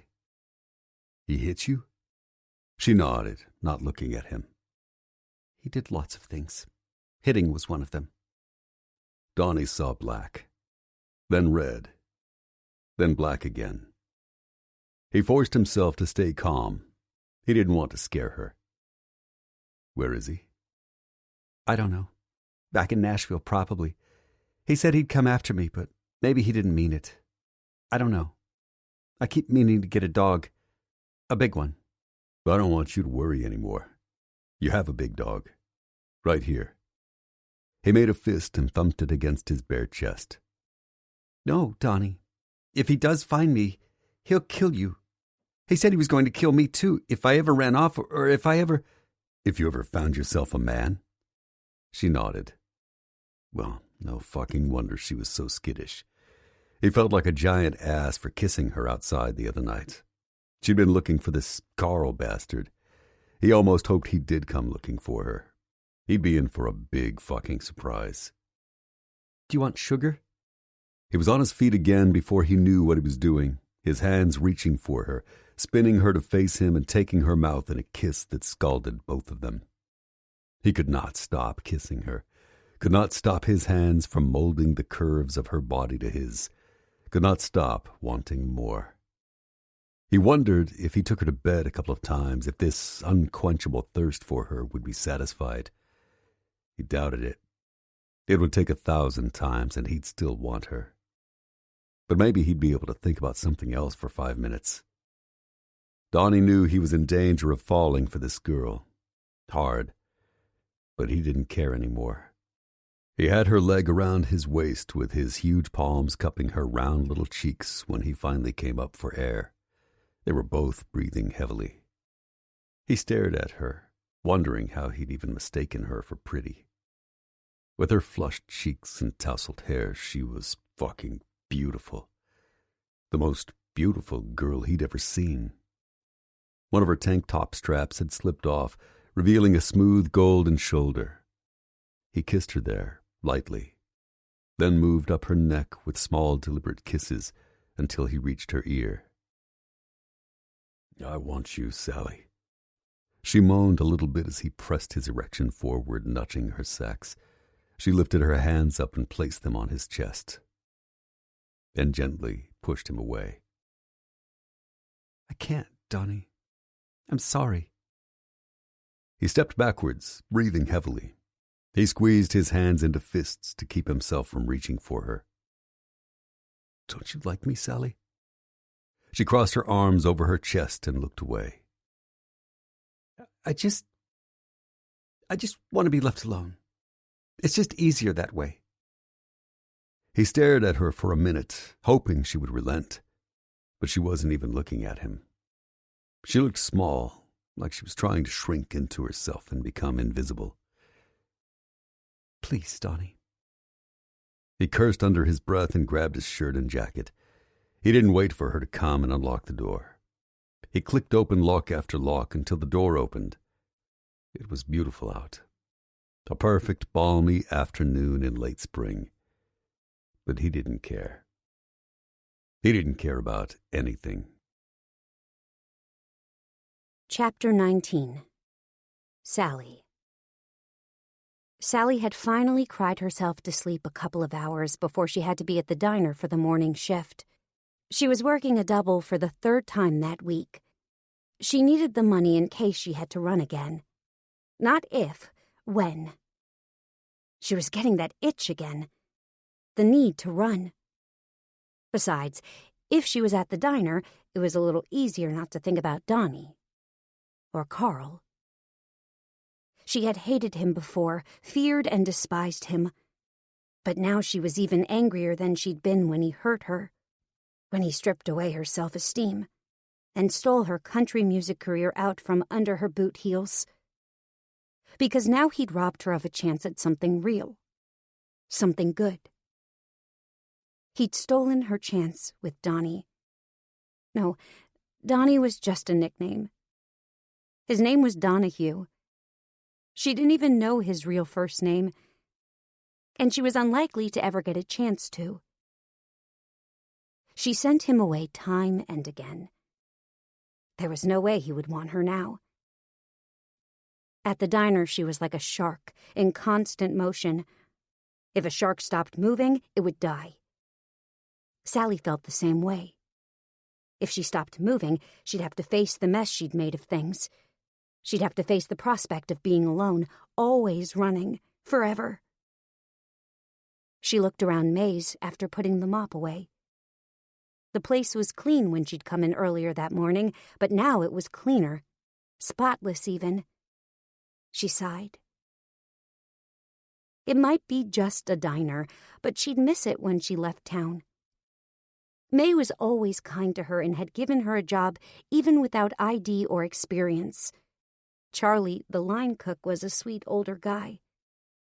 And Kaylee was a real friend. Oh, God. Kaylee. With all that was happening with Donnie, she'd forgotten all about her friend. At least she'd be in this afternoon, so Sally could find out what was going on with her. Maybe she'd made a decision about Devlin and his impromptu proposal. It would be good to talk to a friend. She kept feeling her eyes straying to the clock, waiting for Kaylee to start her shift. She hoped her friend was all right. Chapter 20. Donahue. Throw it! Donnie! Come on, man, throw the little bastard. All right. Mike the prospect wound up his arm and threw a full beer can, straight at Donnie's head. Donnie held his fist up and punched the can out of the air, spraying his whole body with beer. He laughed. Do another one. Donnie, man, I gotta get inside and run the bar. It's starting to get busy in there. Donnie had a moment where he debated pulling rank, or just beating the shit out of the prospect. Okay, Whiskey Beard, when I come in, I expect chilled tequila in a glass. Chilled the tequila or the glass? Both, man. Jesus. Mike shook his head and walked inside. Donnie looked around for something else to break. He'd been drinking and breaking things for days now. He was almost starting to enjoy himself. Almost. After she'd kicked him out, he'd come to the clubhouse. That was 5 days ago. He hadn't been home since. The guys were all giving him a wide berth. Nice Donnie was gone. Mean Donnie was in full effect. Mean and pent up. Frustrated as hell. Sally had primed the pump and sent him packing. The worst part was, she was the only one he wanted. He hadn't taken any of the sweet butts up on their constant offers to lay or blow him. He hadn't even been tempted, but maybe he should try and make her jealous. Maybe all she needed was some competition to get her to appreciate him. But he didn't want chicken McNuggets when he could be having steak and sweet homemade apple pie. He frowned. She probably wouldn't care if he was with someone else, but if she did, well, he didn't want to make her feel bad, or ruin his chance with her. He didn't want to roll around with one of those skanks anyway, not after he'd had her sweet perfection in his arms. Donnie never lost his head over a woman, not once, not even for a second. Not until now. He scowled again. Actually, this was worse than losing his head. He didn't think he'd ever wanted more from a woman than a quick lay or some head. Oh, God, he shouldn't have thought about that.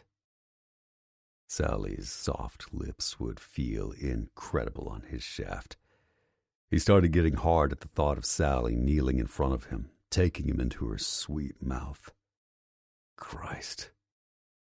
He wouldn't let her do that right away, though. Not until he'd made her explode in his mouth. He just knew she'd taste delicious. He leaned against the concrete wall and moaned. Jesus Christ, he was whipped and he had never gotten a taste. Well, maybe he'd gotten a little bit of a taste. Of her lips, anyway. But that only made him hungrier for her. Even worse than all this unfulfilled lust was the fact that she wouldn't let him protect her. She couldn't stop him from driving by her house in his rare moments of near sobriety, though. He'd driven by every morning after the bar had closed down around 6, and again every evening before he got too shit-faced. Dev had the guys making regular runs around the neighborhood, but Donnie had to see for himself. Not that he could tell much with all her curtains drawn. But maybe, just maybe, he'd have a chance to see that she was okay. Maybe he'd catch that bastard Carl. He'd been fantasizing about what he would do to that asshole for days. Boom. He kicked through a piece of scrap wood. That was Carl's femur. Snap. He took a bat to an old oil barrel. That was the cowardly shitheel's head he was busting. But always the best part, the part that he saved imagining until right before he slipped into the alcohol-fueled unconsciousness that passed for sleep, was when Sally thanked him. She'd throw herself into his arms, She'd cover him with kisses. She'd lead him to her bedroom where they'd make screechy, rusty music on the mattress springs until dawn. And she wouldn't be afraid anymore. He kicked his boot heel through a piece of plywood that was leaning against the brick wall. He had to snap out of this. She didn't want him, no matter how she'd responded to his kisses. She'd told him to go away. He wanted to believe that she hadn't meant it. Deep in his gut, a little voice said that she didn't really want him to stay away forever. But maybe she did. Or maybe she just needed someone to prove to her that they could be trusted, that he would never hurt her, that he'd never let anyone else hurt her again. He couldn't give up. He couldn't. Chapter 21. Kaylee. Hi, Kaylee. Kaylee gave Sally a weary smile as she stowed her backpack under the counter. She looked at her friend and realized that Sally looked worse than she did. Kaylee was at least sleeping a few hours a night, especially now that she decided to talk to Dev again. She just hadn't told him yet. Hey, Sally. Busy today? Sally shrugged. The girl looked bone-tired, but it was more than that. She looked tired and something else. She looked heartbroken. Take a load off. I can handle the tables for a bit. Sally smiled gratefully and Kaylee got busy, making sure to bring Sally a cup of chamomile tea with lemon. Can't drink coffee all day, unless your stomach is made of iron. Sally sipped the tea gratefully. Thanks, Kaylee.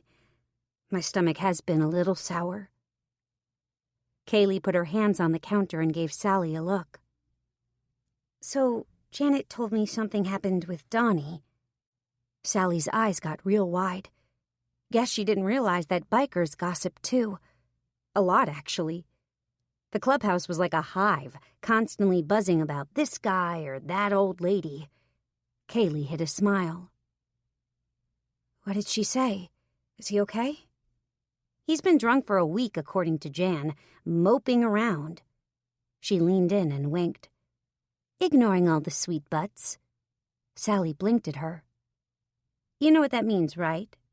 Sally shook her head. It means Donnie, who is a legendary ladies' man, by the way, is turning down all offers from easy women. Oh. Sounds like love to me. Sally shook her head vehemently. No, he doesn't want me. Right. That's why he drives past your house to make sure you are okay. He does? Yes, he does. Why would he care? Nothing even happened, really. That's the problem. That's not what I heard. Kaylee picked up the coffee pot and started making the rounds. She knew Sally would be busting a gut by the time she got back to the counter. Kaylee, what are you talking about? She hid a smile at the worried look on her friend's pretty face. So you do like him, I knew it. Sally slumped onto the counter with her head on her hands. I don't want to. Kaylee patted her shoulder gently. That's always the way. You should have seen Janet. She was cranky as hell until she and Jack stopped dancing around each other. Jack dancing? Well, you know what I mean. Now, do you want to hear my news? Oh my God. Yes, please tell me. I'm getting engaged. Sally stared at her blankly. But I thought... Kaylee smiled mischievously. As soon as Devlin asks me properly.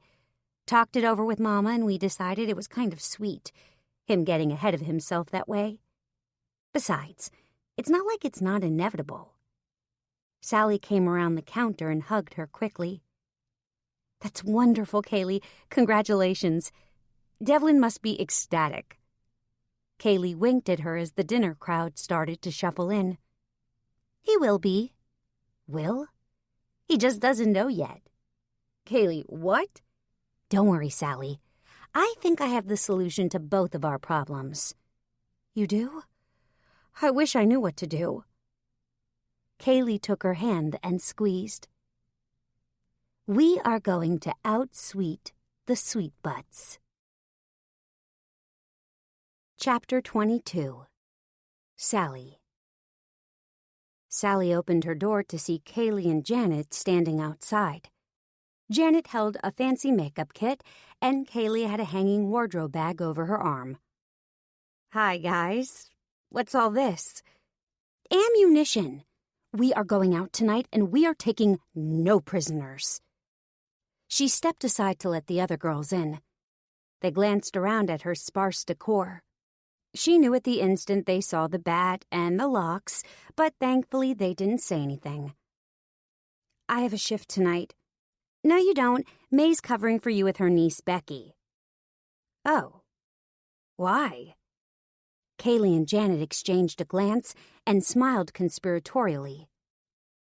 "Because tonight we are getting our men back." "Well, Janet never lost Jack, but still she's going to drive him wild with lust tonight, too." Janet giggled and waggled her eyebrows at me. I wanted to laugh, but I was petrified. "Oh, dear. You mean get dressed up and make their tongues hang out of their heads?" They laughed, but Sally felt sick with nerves at the thought. "I don't think I can do that, Kaylee." Janet grabbed her arm and led her into the kitchen. "Of course you can. I brought everything you need. You are stunning already. We just need to add a little bit of sparkle." "Oh, I've got plenty of sparkle. I'm just not sure I want to use it." Janet and Kaylee stared at her expectantly. Sally sighed. It was now or never. She knew she could trust them, and she was tired of being afraid. "Come on, I'll show you." She pulled down the folding staircase to the attic and led them up the narrow flight of stairs. Sally inhaled deeply and closed her eyes. She pulled the light cord, bathing the room in stark light. There, in the center of the room, was a huge, sparkly, pink wardrobe trunk. It stood upright and was covered in the stickers from different venues she'd played over the years. Some pretty big venues, too, like B.B. King's. She walked over and flipped open the brass locks. The girls crowded in behind her, and she swung the wardrobe open. A rainbow of outfits came spilling out. Most of them were embellished with fringe or rhinestones, or both. "Oh, my God, Sally! You weren't kidding!" Janet pulled out a slinky red dress. "I bet Donnie would keel over if he saw you in this." Sally grabbed the dress and put it back in the trunk. "Maybe. But he won't ever get the chance to. I'm never wearing any of this stuff again." She closed the trunk. Janet opened it again. "Maybe it is a little too much for the clubhouse, but I will find you a cute top to wear in here. Trust me." Kaylee reached into the other side of the trunk and pulled out Sally's favorite performance guitar. It had been custom designed, with rhinestones covering it from tip to tail. Then she pulled out a CD with Sally's face on it. Sally, is there something you want to tell us?" She sighed and nodded. She felt something come loose inside her. It felt like such a relief to let go of the burden she'd been carrying for so long. "Sally isn't my real name." Chapter 23. Jack. "Want a refill?" Jack nodded, pushing his empty ginger ale across the bar to Donnie. Mike had been doing all the heavy lifting all week, but Donnie still poured drinks for Dev and Jack. And only them. Any sweet butts or club members who dared ask were told where to shove their cash. Donnie was too drunk to get creative. He told them all to shove it up their ass. Devlin was coming out of his funk a little, thank God. He was planning now and not totally obliterated. He knew Kaylee's work schedule and her class schedule, and he was going to make use of it. Dev was going to ambush her. Jack felt his lips tugging up the corners. He smiled a lot easier these days, but it was still an unfamiliar sensation. Janet said he'd have to get used to it, just like he'd gotten used to her stealing the covers. He didn't mind a bit, though. His old lady could rob a bank and he'd think it was adorable. Hell, he'd help her. He was so proud of her. It wasn't just the incredible way it felt to have her in his arms. She really had turned things around, enrolling in class and helping him with the books at his shop. She'd even sketched some furniture that he was building for their place. They were even thinking about selling some of it. He liked working with his hands, almost as much as he liked having his hands on his woman.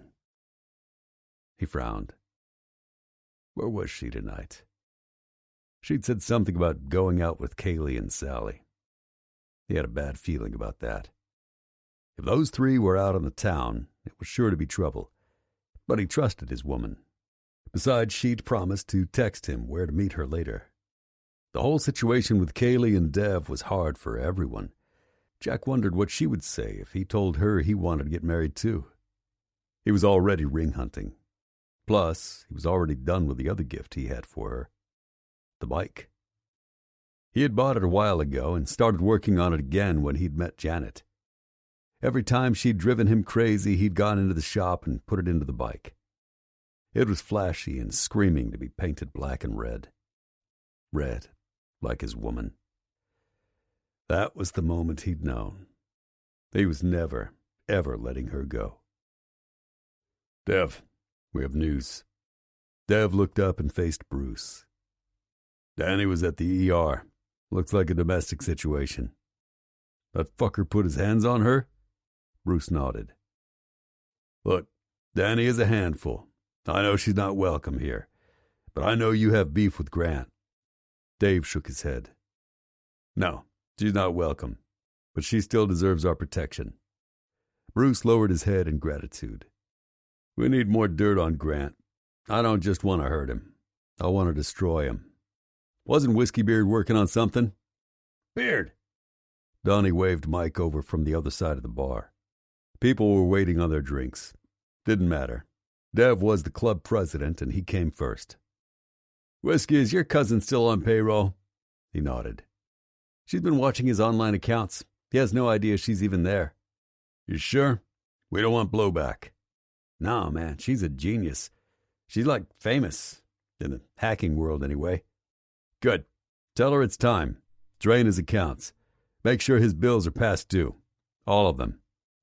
Dev smiled coldly, and Jack felt a chill go down his back. And dump something nasty on his laptop. Something the NSA might want eyes on. Tip them off? Hell yes. Donnie grinned widely. Oh, he's going to love it at Guantanamo. Chapter 24. Sally. She told them everything, and then they begged her to play. Damn it if it didn't feel like the weight of the world had been lifted off her shoulders.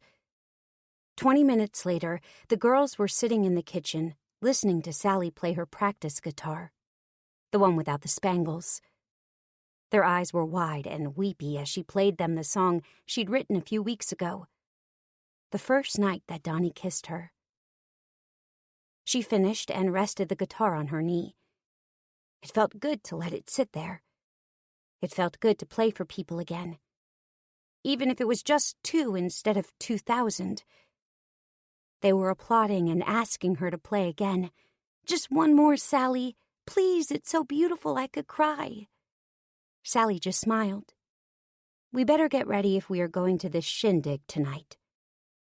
Kaylee and Janet lit up like Christmas trees. So you'll go? I wasn't sure after what you told us. Janet shook her head.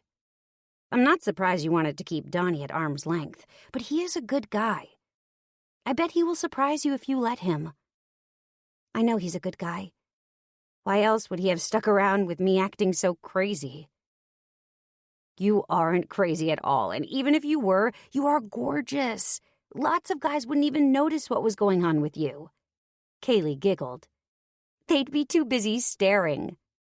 Donnie did. She stood up and put her guitar into its case. She was going to do it. She was going to go and get him. If he'd still have her.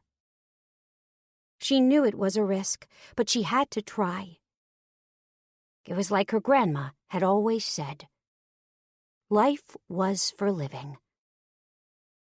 All right, let's do this. I'm tired of hiding. The girls whooped and hollered. They each took a turn in the shower and dressed, trying on multiple outfits. Except Sally. She only tried on one before the girls stopped her. A pair of tight jeans with a jade green top she used to wear for smaller shows. She always preferred the smaller venues, even though her ex-manager had steered her toward bigger and bigger ones. But that was about money. Sally had never been in it for the money. But tonight, she wasn't going to think about him, not for another second. "You look like a movie star." She stared at the mirror, feeling almost like her old self. The green top matched her eyes perfectly, and it didn't have fringe or sparkles on it. It was a bit low-cut compared to the stuff she wore now, though. The girls giggled at her as she tried to pull it up over her big boobs. Finally, she gave up. She never used to feel shy about her body, but knowing she was going to see Donnie tonight was making everything feel 10 times more self-conscious than going on stage ever had. She refused to wear a lot of eye makeup, though, and let Janet focus on dolling Kaylee up. Sally kept her look simple. Her hair was down, parted low on the side and curled just the tiniest bit. Her lips were tinted pink, and she applied a thin line of soft brown liner to her upper lids, a dab of cream blush on the apples of her cheeks, and she was done. She stared into the mirror with the girls. They all looked amazing. Janet's aqua eyes popped and her long legs gleamed with some sort of sparkly cream. Kaylee's look was way more daring than her usual look. Her top was not very low cut, but her curves made it very effective. And she was wearing smoky shadow that made her big eyes look absolutely enormous. Her lips were covered in a glossy red that practically oozed sex. Devlin was going to lose his damn mind. Jack, too. She refused to think about what Donnie might think of the new old her. She hoped he liked it. Heads were going to be turning tonight when they walked in, that was certain. A blonde, a brunette, and a redhead walked into a bar. They looked like trouble. Sally smiled at her reflection. She sure hoped so. Chapter 25. Donahue. Misery loves company. That was the expression, and it was true. Maybe that was why he couldn't bear to go home. Too lonely, even with Mom and Sis right next door. Donnie pulled on his beer and thought about doing a shot. He wasn't nearly drunk enough yet. Not drunk enough to end this obsession once and for all. He waved his hand at the blonde girl hanging all over the bar for his benefit, or trying to. He wasn't interested. Not in anything or anyone. She was all right looking. The only reason he hadn't told her to get the hell away from him was that she looked a bit like Sally, if you squinted real hard. She was a busty blonde like Sally, but her hair was fake, and her boobs likely were too. Sally had shiny, soft hair that always smelled good. And her body, well, suffice it to say that nobody had a body like she did. She was a bombshell, plain and simple. Damn. He couldn't even look at another woman without comparing them to her. They always came up short, especially this clingy sweet butt who was starting to annoy him. What was her name again? All right, Melissa. Even if he had another shot or 12, he knew he wouldn't be inspired to do something with Melissa. She wasn't her. Sally. The one girl who'd ever turned him down. And the only one he wanted. Dev was sitting at the bar again. He'd been there every night this week. They both had. And the girls had been all over them, hearing the rumors that they were both single again. This time he had a cheap-looking redhead trying to get his attention. He ignored her like he always did. He ignored all of them. It didn't stop them from coming, though. Jack was there, too, trying to keep them from drinking themselves into oblivion as he sipped his ginger ale. All of a sudden, Dev's head snapped up. The barroom came to a dead standstill. You could literally have heard a pin drop. Donnie straightened up. Holy shit. She was here. Sally. And Kaylee. And Janet. But they didn't look like themselves. They looked like themselves on steroids. His jaw was hanging open as they walked across the bar. He jerked his head at the sweet butts. Go on. They all pouted, but he barely noticed. He was too busy staring at her. Sally was wearing tight jeans and a low-cut blouse that matched her gorgeous eyes. Her hair was down and styled differently. There was something subtly glamorous about it. She looked like a goddamn movie star. He felt his stomach turn over. He could have sworn he heard it actually roll over and play dead. Flop. His cock was waking up too. Just looking at Sally could do that to him. She was the most incredible-looking woman he'd ever laid eyes on. And she was staring right at him with a soft smile on her lips. Out of the corner of his eye, he saw Devlin sporting a glassy-eyed stare as the girls got closer. Kaylee, who also looked like she'd done something to herself. She looked a lot older than 19, that's for sure. Jack, on the other hand, was growling. Janet had on a slinky red dress that showed off her figure. A little too much for Jack's liking, apparently. She waved to him flirtatiously as the girls took up residence at the other end of the bar. Donnie walked over to them and shoved Whiskey Beard out of the way. He barely glanced at Kaylee and Janet. His eyes were on Sally. They were all over Sally, and by God, there was a lot to see. She smiled at him. He frowned. Hi, Donnie. He nodded in greeting, not sure what to say. Was she here to see him, or drive him insane? What the hell was she up to? I'll have a whiskey sour, please. 2 Mai Tais, please. Janet giggled. Kaylee needs her liquid courage tonight. He made their drinks quickly. It took an effort to keep his eyes on what he was doing. He had to fight the urge to feast his eyes on her. Devlin waved him over as soon as he delivered their drinks. What the hell are they doing down there looking like that? Donnie shrugged, his eyes on Sally as she giggled and sipped her drink. She was ignoring him completely. They were all ignoring them. Well, except Janet, who kept making eyes at Jack. The two of them were disgusting. Jack wasn't flirting with his old lady, though. He was scowling. It looked like the Viking was back in full effect. The whole club is going to be all over them in about 30 seconds. Nobody's going to mess with Kaylee.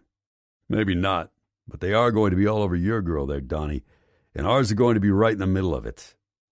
She's not my girl. If you ever want her to be, I wouldn't be sitting here talking to us.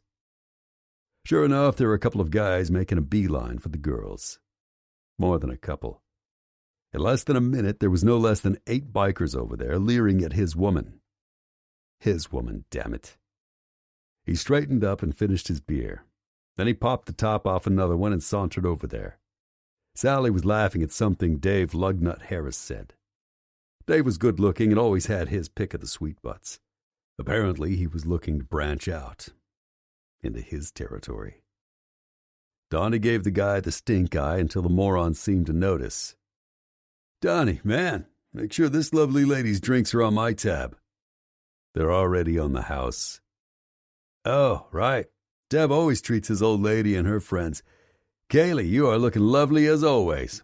How about another round? Thank you, Dave. Donnie made another round and handed them to the girls.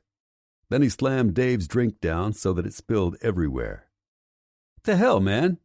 Their drinks are on the house because I say they're on the house. Yours is $5. Why don't you go drink that somewhere else, lugnut? Dave had the good sense to pay attention. Donnie was always joking around, but everyone knew he was dangerous with his fists.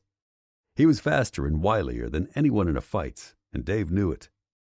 Plus, he'd been in a vicious mood all week. Sorry, man. I didn't know she was off limits. Come on, guys. The guys all drifted away under the intense glare that Donnie was giving them. Kaylee broke the tension with a giggle. That was impressive, Donnie. Remind me to have you give that look to my economy professor. He's always trying to look down my shirt. Who's trying to look down your shirt? Sometimes, a simple melody can speak to the heart more than any word. Let it speak to you now. Thank you for supporting this free listening experience.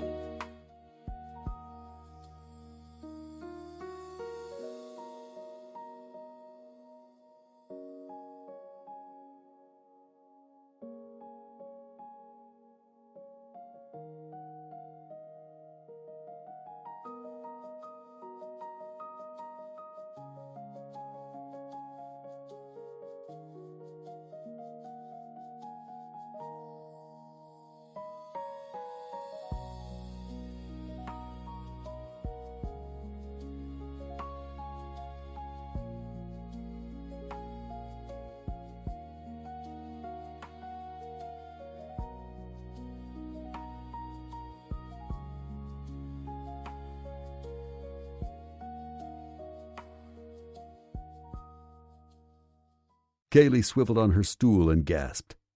Devlin was inches behind her. She gave Devlin an arch look. He was looming over her and glaring, but she didn't look the least bit concerned. Lots of people do. I guess that's because I'm single. You're what? Devlin looked like steam was about to explode out of his ears. Kaylee tilted her head to the side and leaned toward him. In the legal sense of the word, silly. No ring. She wagged her fingers at him. Everyone around here knows you're my old man. Oh, I am I? She nodded and smiled sweetly at him. Of course you are. All the tension leaked out of Devlin's body. He grinned at her stupidly. Then he scooped her up and carried her out of the barroom. Janet giggled. Well, I guess that's that. Donnie didn't say anything. He was just staring at Sally. He could really see her face with that hairstyle. She was fucking beautiful. For some reason, though, it was making him mad. He poured himself a shot of tequila and threw it back. He caught her looking at him. Something was definitely different tonight. There was a look of warm invitation in her eyes. Another group of guys were eyeing Sally hungrily. Donnie cursed and jumped over the bar. Her big eyes blinked up at him. What are you... He grabbed her arm and dragged her behind him to the back and out into the night air. Donnie! He let her go and she rubbed her arm. He hadn't meant to be so rough, but she was driving him insane. How much of this was he supposed to take? To hell with it. He stepped closer to her and she took a step back. She looked nervous. Smart girl. Do you have any idea what you're doing in there? What are you talking about? You are stirring up all those crazy bastards. You're going to start a goddamn riot in that outfit. He took 3 steps toward her while he ranted. She took 3 steps back. Don't be silly, Donnie. It's just a shirt and jeans. He had backed her up almost to the brick wall. She bumped into it and her eyes widened. It's not the shirt, and it's not the jeans. He braced his hands on either side of her head. It's the way you fill them out. Oh. But they don't know you. They don't know that you're more than just the way you look, which should be illegal, by the way. Her eyes were wide as he lowered his head to hers. He didn't kiss her this time. He took her. He took everything he'd been wanting all this time. Ever since he first saw her, the first time at May's, a shy little thing. He took what she'd been holding back. He took all of it. And she let him. In fact, she seemed as wild for him as he was for her. He moaned and deepened the kiss, pulling her soft curves against his raging heart-on. God almighty, but she felt good. He let his hands do what they wanted to. They seemed to take on a mind of their own, sliding down her back to her high, round bottom, grabbing her hips, pulling her tighter against him.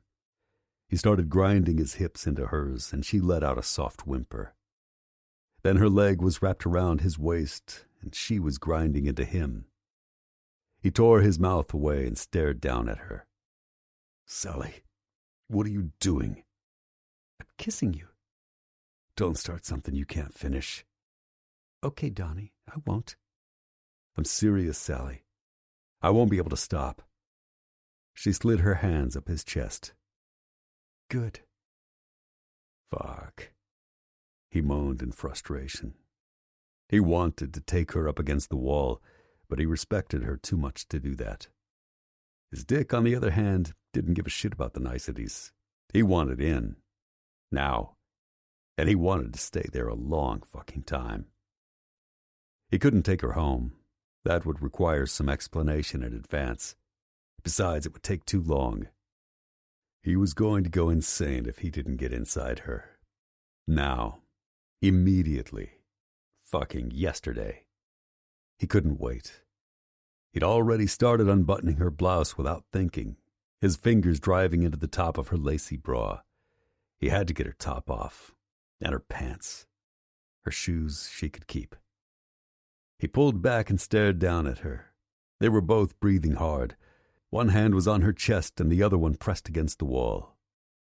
Take me back to your place. Donnie. Damn it, woman, what are you trying to do to me? She just stared at him. He cursed and grabbed her hand, yanking her into the clubhouse and dragging her into the bedroom he'd been using all week. It was a mess, but he didn't care if it offended her womanly sensibilities. His dick felt like it was going to jump out of his pants and start a goddamn marching parade. He flung the door shut and locked it. Then he turned to her and smiled. It wasn't a nice smile, though. It was the smile of a man who was about to get something he'd wanted for a long time. He took his jacket off and pulled off his shirt. Then he reached for his belt buckle. What are you doing, Donnie? What do you think I'm doing? Taking your clothes off? She looked nervous again, but not afraid. Thank God. He never wanted to make her feel afraid. She didn't say a word, just watched as he kicked off his boots and unbuttoned the top of his pants, walking towards her. Isn't this what you wanted? Isn't this why you came here looking like that? You have to know what you were doing to me. She shook her head frantically. No, I did come here to see you. I wanted to talk to you, to tell you I was sorry. And then you kissed me and I... You what? I got distracted. He stopped mid-stride. He was less than a foot away from her now. He reached out and brushed her hair away from her face. Sorry for what? She lifted her eyes to his, and they were gleaming with unshed tears. Sorry that I pushed you away. You've been nothing but nice to me and... Nice? I'm nice? Yes, and I like you, but I was just so surprised that you liked me. Oh, so you like me, do you? She nodded eagerly, clearly hoping he was understanding her. She was adorable, nervous and so polite. She thought he liked her. That was a pitiful word for what he was feeling. She was about to get her mind blown when he showed her how much. And you think I like you? Her mouth opened, but no words came out. He stared into her eyes. I think we can do better than like, don't you? She blinked at him in that adorable way she always did. Like a sexy little owl, he moaned and lowered his head, kissing her tenderly this time. She did like him. She had come here looking like that just to see him. All the anger and frustration flowed out of his body and was immediately replaced with pure heat. His tongue tangled with hers as he touched her softly through her clothes, letting his hands wander. That wasn't going to satisfy him for long, though. She made no sound of protest when he started unbuttoning her blouse again. This was it. She was letting him in at long last. 1 button. 2. 3. He moaned as her bra came into view. Her body was fucking glorious. He's never seen a rack like that in his life. His hands cupped her through her bra, stroking her gorgeous tits until her nipples poked up through the lace. Oh, God. He kissed her again and let his hand slide to her back, reaching for her bra closure. She giggled. She fucking giggled at him. What? She just smiled and reached for the front of her bra, unclasping it shyly. It fell open, and the most beautiful breasts in the world came tumbling out. High and round and oh so voluptuous. He gaped at her, moaning as his hands closed over a perfect globe. This, right here, this was heaven. He wanted to taste her, but he was too damn tall to get his mouth on her hot little body. He knelt and started worshipping those magnificent breasts, stroking and touching both as he moved his mouth from one breast to the other. Oh, Donnie. He was making ridiculous slurping sounds as he greedily suckled her. He'd waited so long, he felt like he could do this all night. Just this. Just worshipping her. Eventually he realized this would be better if her pants were off too. And they were lying down. He stood up and lifted her off her feet, carrying her to the bed. Gently he laid her down and reached for her waist, placing a kiss on each nipple before he started tugging her jeans down over her hips. She lay on his messy bed, her blonde hair fanned out around her head. She had long, perfect legs, leading up to an exaggerated hourglass figure. Her hips were sexily rounded, and her cute little tummy was flat as a board. And above them, those twin beauties waited. She was perfect. The perfect woman for him. And he was going to show her how badly he wanted her. He would show her how much he cared. He climbed on top of her and greedily went to work. Chapter 26. Sally. Oh, my. Sally stared up at Donnie, his beautiful face dark and serious. He seemed intent on lavishing her with kisses. She almost giggled. He seemed to be a little bit, focused on her breasts. Donnie sighed and finally lifted his head to kiss her. He lay to the side of her and reached between her legs. He lowered his head to her breasts again, his fingers busy between her thighs. Any thought of laughter fled from her mind, along with any other coherent thought. He was stroking her lightly through her panties. He stopped to turn her toward him slightly and lift her leg over his. Then he went back to what he was doing, exploring, tasting, touching. And oh God, he knew what he was doing. Donnie seemed to know just when to tease her and when to apply pressure until she was writhing on the bed. But she realized he was doing a lot more teasing than anything else. He bent his leg, lifting her top thigh into the air and spreading her wider. His hand slipped inside her panties at last, sliding up and down her outer lips without trying to push inside. Her hips were rocking now as Donnie kissed her nipples endlessly and toyed with her femininity. Then he moved his finger to her sweet spot and started a rapid flicking motion. Oh, God! What he was doing to her defied logic. This huge biker was expertly playing her body like a fiddle. He was keeping her on the brink of orgasm, and he'd been doing it for almost an hour. In a back bedroom of the Spawn's clubhouse. And she was letting him. Not just letting him, she was loving it. But she wanted more. Now. Donnie? Not yet. Donnie? Not yet. Donnie, take your pants off. He lifted his head and stared at her, his eyes dark with passion. You aren't ready for me. What? Trust me, sweetheart, please. Okay. He shifted lower and pulled her panties down part of the way, putting his mouth where his fingers had been.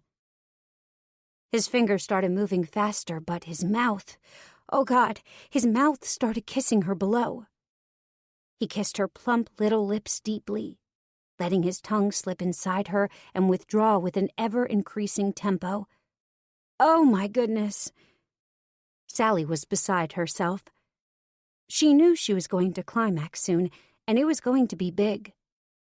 Nothing could stop the tidal wave now except, oh! Donnie chuckled and slowed his pace slightly, keeping her release at bay. He lifted his head and blew on her sensitive lips. Now he was just toying with her. Several more times he brought her to the edge and pulled back until she was thrashing on the bed, until she was begging. Finally, something changed. He shifted his position and started using his tongue on her clit now. His fingers slipped inside her again and again, opening her up and stroking her slick internal walls. She felt her hips lift up as the world exploded. Her body arched off the bed completely as every muscle in her body tensed and then relaxed. She felt like she was floating back to the bed. She opened her eyes. She was floating. Donnie was using his hands to gently lower her back to the bed, and then he was gone.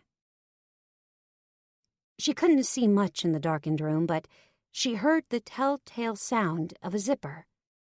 God bless him, he was taking his pants off. Finally. He was on her in an instant, kissing, touching, pressing his hot, hard body against her. And every inch of him was hard, all muscle and silky, hot skin, especially down there. She moaned as she felt his enormous shaft pressing insistently at her belly. His shaft felt enormous. He was too big for her. But there was no going back now.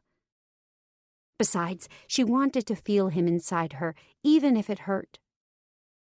He nudged her thighs apart and guided the tip of his member to her opening, slick with her arousal. They both moaned as he pressed gently forward, edging his way inside her. She felt him stretching her wide, spreading her as he pushed himself inside her. He was barely inside her, but he felt so big. No wonder he'd taken so much time to prepare her. Sally. Oh, God. He was holding himself back. She could feel the trembling in his shoulders, where he was braced above her. He was literally shaking from the effort of not plunging himself inside her again and again. But that's exactly what she wanted him to do. She let her hand slide down his back to his hips, and then she pulled them towards her, urging him deeper inside her. With a moan, he gave in and drove forward, filling her completely. His bare chest pressed into hers, and they both gasped at the contact. Then he was kissing her softly as he started to rotate his hips, lazily circling himself in and out of her. It didn't hurt a bit. It felt incredible. Hot and sweet and dirty and good. He kept up the slow and deep rhythm until Sally started to thrash underneath him. She was going to come again, just like that. He started moving faster. Oh! She felt herself quickening again. She knew she was getting close. He was too, judging from the way his shaft was pulsing inside her. She wanted to make him explode the way he had made her fly up off the bed. She wanted him to lose himself in her. I'm sorry. Oh, God, Sally, I can't. Don't stop, Donnie. Please, just... He froze above her, and then started pistoning in and out of her at a frenzied pace. Her body felt like it was on fire, like she might burst into flames. Donnie wasn't slowing down or stopping. He pumped into her again and again until she cried out and lifted her hips higher and higher. Shock waves of pleasure tore through her, making her shake as Donnie poured himself into her, his member jerking as his essence filled her up completely. He didn't stop until the last tremors of pleasure had faded away. Then he kissed her softly and rolled to her side, pulling her with him. He held her without speaking for a long time. She felt good. Really, really good. She hadn't known it could be like this. The before, the during, or the after. Finally, he stirred and rolled over. I guess we should get dressed. She nodded, and he started pulling his clothes on. She stood and reached for her bra and panties. She looked up, and he was watching her get dressed mournfully. I should just keep you in here. Hide your clothes. She giggled and threw his shirt at him, sighing regretfully as he covered up his gorgeous chest and shoulders. He grinned and held out his hand. Come on, let's go. Where? Back to the bar. But everyone will know what we just did. He smiled at her devilishly. I know. Donnie! She pulled her hand back. What? I want everyone to know you are with me. You planned this. He pulled her in for a kiss, but she stood stiffly in his arms. No, I didn't. Donnie, I'm not going back in there. You want to sneak out the back? Maybe I do. He shook his head. No, baby. You are with me now, and it's time people knew. He pulled her into the hallway. She went with him willingly enough, though she had her doubts. When they walked into the barroom, she was in for an unpleasant surprise. Kaylee and Devlin were gone. Janet sat at the bar with Jack. She waved them over. As they walked through the room, it erupted in boisterous cheers. The whole place was chanting Donnie's name. Sally's face was red as she pulled her hand out of his grip. He swiveled his head back toward her. I have to use the ladies' room. He nodded and pointed back the way they had come. She hurried back toward the restrooms as the men slapped Donnie's back. She turned back in time to see Janet scolding Jack for giving Donnie a high five. Then she ran. Chapter 27. Devlin. Devlin stared at the woman on his bed. He growled in frustration. The woman he was trying to make love to. His woman. He had needs, damn it, and she'd been depriving him for too long. But Kaylee just wanted to talk. He sighed and paced back and forth in his room above the clubhouse. Pacing was the only thing keeping him from jumping her. Maybe if they talked, she'd let him... I'm confused, Kaylee. I thought you didn't want to get married. No, Dev. I said I didn't want to get married yet. Besides, you never even asked me. I asked your mom. Kaylee rolled over and pulled her button-down shirt shut. He moaned inwardly. Once she started buttoning that thing, it would take forever to get her out of it again. He hadn't had her in a week. And it had been a very long week.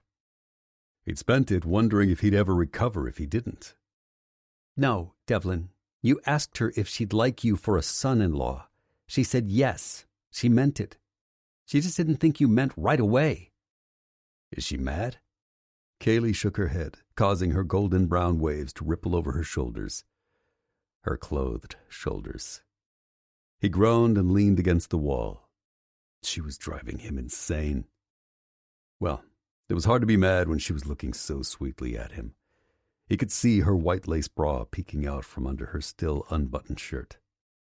No, she thinks it's sweet, and she said it's up to me. He waited expectantly. So? She rolled her eyes and reached for her buttons, slipping one into place. You're going to have to ask me properly and find out. He started towards her. Well, if that was all it took. With a ring. He stopped. Okay. And on your knees.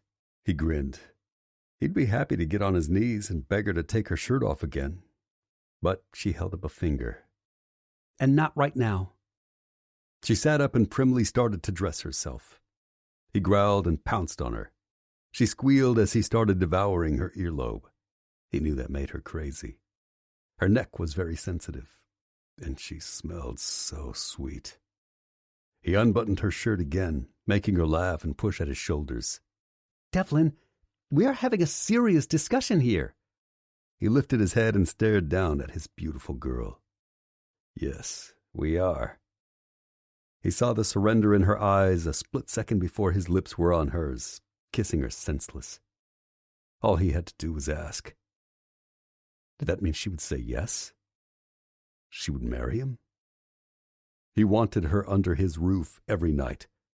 Was she giving in to him after all this? He'd think about what that meant. But later. Much later. Chapter 28. Sally. Sally had never felt so ashamed in her life. She ran along the dark sidewalks, wiping hot tears off her cheeks. How could he humiliate her like that? He must have known what would happen. Damn him! He didn't care about her. He just wanted bragging rights, and he had them now. She was going to have to leave town, she realized. He'd gotten what he wanted. Now she would be the girl who got screwed in the back of the club. Gross. She had a moment of regret, imagining how he would feel when he realized she'd run out on him. She knew he wouldn't understand why she was so upset. He probably didn't mean to upset her. He didn't understand that Sally was a private person. She'd learned to protect her personal life when her career had started to take off, and then later, when she'd been running for her life. What had happened between them was secret and special. Very, very special. Well, it had been for her anyway. She'd never felt anything like that in her life, not even close. He'd shaken her to her core, opened her up with his words and hands and mouth, and then exposed her to the club. It felt like the worst kind of betrayal. He owed her an apology at the very least, and she owed him nothing. She'd given him what he wanted already. He'd just have to be satisfied with that. It was over. Besides, she wasn't sure she could go through that again, even if she still wanted to be his girlfriend. Everyone in that clubhouse knew what they'd been doing. They cheered for him like she was some sort of conquest. She felt sick. Well, she didn't have to go back. She was a free woman. He'd given her one night of unforgettable passion, but that was it. They'd both have to move on. She certainly wasn't laying down for him in the clubhouse again. Maybe she should move tomorrow. Just pick up and find another town, another state. The thought of leaving filled her with sadness. She'd made a life for herself here. It was a far cry from the glamorous life she'd had in Nashville, but in a lot of ways it was better, more real. She'd miss it. She'd miss May and Kaylee and Charlie, Janet and Jack, Becky. But she'd miss Donnie most of all. She walked up to her tiny little house and pulled out her keys. She unlocked the door without thinking, without noticing that not all the locks were making that same satisfying thud they usually did. She walked inside and flipped the light switch. Something was wrong. Very, very wrong. "Hello, sweetheart." She spun, reaching out for the bat. It was gone. Carl was standing in the hallway, holding the bat in his hands. Sally's whole body turned ice cold. This was it. He'd found her. And now he was going to kill her. Hell no! It wasn't going to go down like that. She wasn't going to let him. Wham! He backhanded her across the face, sending her sprawling into the living room. She scrambled for the couch and the hidden pepper spray under the cushion. He was laughing behind her. The bastard was laughing. When Carl laughed like that, it wasn't just a bad sign. It was the worst sign. "What you looking for, sweetness?" He walked toward her and she scooted back on her hands and knees as he circled around the room. "I found all your little toys, honey. I've got them now." He held up her bat, taunting her with it. "Oh, don't worry. I'm not going to start with this. It would be over too quickly that way. Let's start with your old friend, Mr. Belt. Then we can warm up to other things." He tossed the bat aside and pulled his belt off. She shielded her face as he brought the belt down on her head and shoulders. Thwop! She didn't want to cry. Didn't want to give him the satisfaction. But she couldn't help it. Dear God, it hurt. He lifted his arm again and again. Sally stopped trying to figure out a way to fight back and started to pray. "Please, Lord, save me from this peril. I swear that I will never take the Lord's name in vain. I will never—" Ah! She couldn't help it. She screamed. Carl was beating her in earnest, not holding anything back. He stopped for a moment and kicked her with his heavy boots. She peered up at him from between her crossed arms. He was snarling like a rabid mutt. "Did you lay with him? Tell me, you whore!" He kicked her again. She was trying to figure out how to get a hold of his foot when he kicked her again, this time in the gut. She rolled over, moaning and clutching her belly. "Did you fuck him? Tell me." He lifted his arm again, raising the belt over his head. She forced herself to answer. Maybe he'd stop if she could convince him. "I don't know what you are talking about." "The guy who keeps riding by, the monkey on the motorcycle." Oh, God. How long had he been watching her? He must mean Donnie. Donnie must have been riding by unbeknownst to her, checking up on her. It was sweet of him. It was going to get her killed, though. Her silence must have confirmed it for Carl, because he threw back his head and stared at the ceiling. "That's too bad, honey. I told you I would kill you if you ever touched another man. But first, I'm gonna kill him. Where's he at now? You tell me and I'll make it nice and quick when it's your turn. Otherwise, you and me are gonna have some fun." Like hell they were. A sound outside must have distracted Carl, because he turned his head for an instant. That was all the time Sally needed. She rolled to her feet and landed a running kick to his gut, knocking him into the entryway. He was scrambling backwards, and she rained drop kicks into him until he lay still, with her boot on his throat. It wasn't exactly textbook martial arts, but it had done the trick. The door crashed open behind her. She didn't turn to see who it was. She didn't have to. Donnie. Chapter 29. Donahue. Motherfucker. He was going to kill him. He touched her. He could see bruises forming, and her lip was bleeding, and God knows what else. Donnie was staring at his tiny little woman. She had her heel on a man's throat. Her house was trashed. That must have been one hell of a fight. The thought of that pig laying hands on her made him see red. More than red. His vision went black. The man on the floor was whimpering incoherently.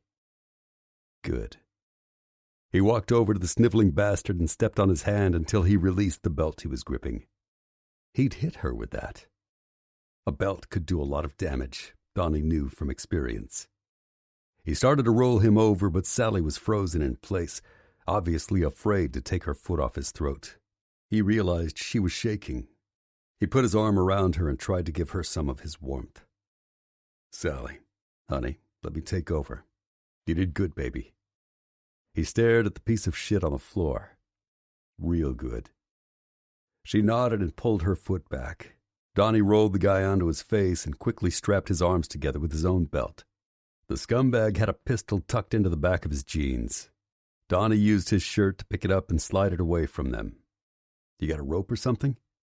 She left the room and was back in a minute with another belt. This one was pink. He smiled and tied the bastard's feet. The little shitheel wasn't going anywhere. He pulled out his cell and texted Dev and Jack to bring the guys over and to send a car for Sally. Then he stood up and finally got a good look at her beautiful face. Sally was bleeding. A lot. From her lip, one ear, and what looked like a few lacerations around her neck and shoulders. That bastard had done this. Because of Donnie. He swallowed, the rage and despair fighting for dominance. He'd said he would protect her. Oh, honey. He took a step toward her, but she stepped away from him. I'm fine.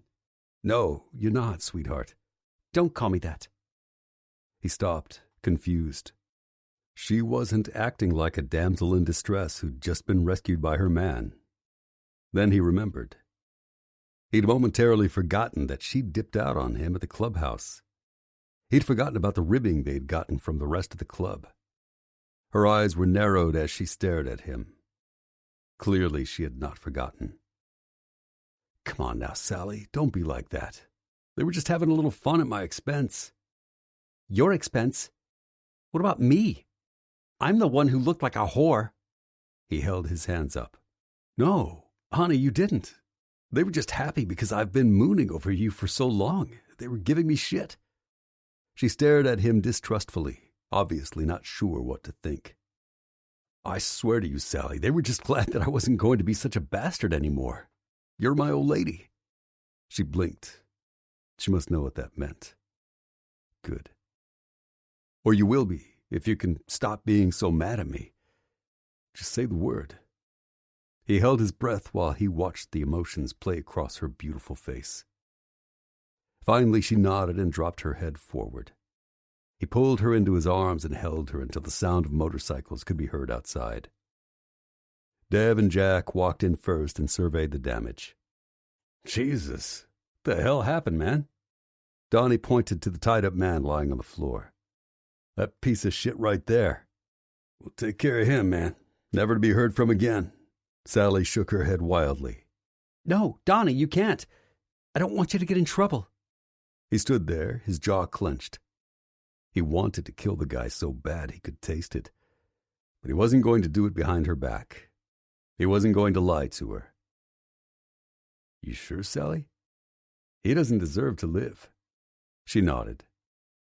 I know. Just promise you won't kill him, Donnie. It's not worth it.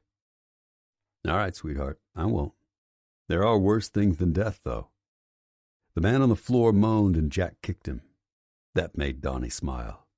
Shut up, you piece of crap. He did this to you, Sally? Sally nodded. It's not the first time. No, but it's sure as shit the last.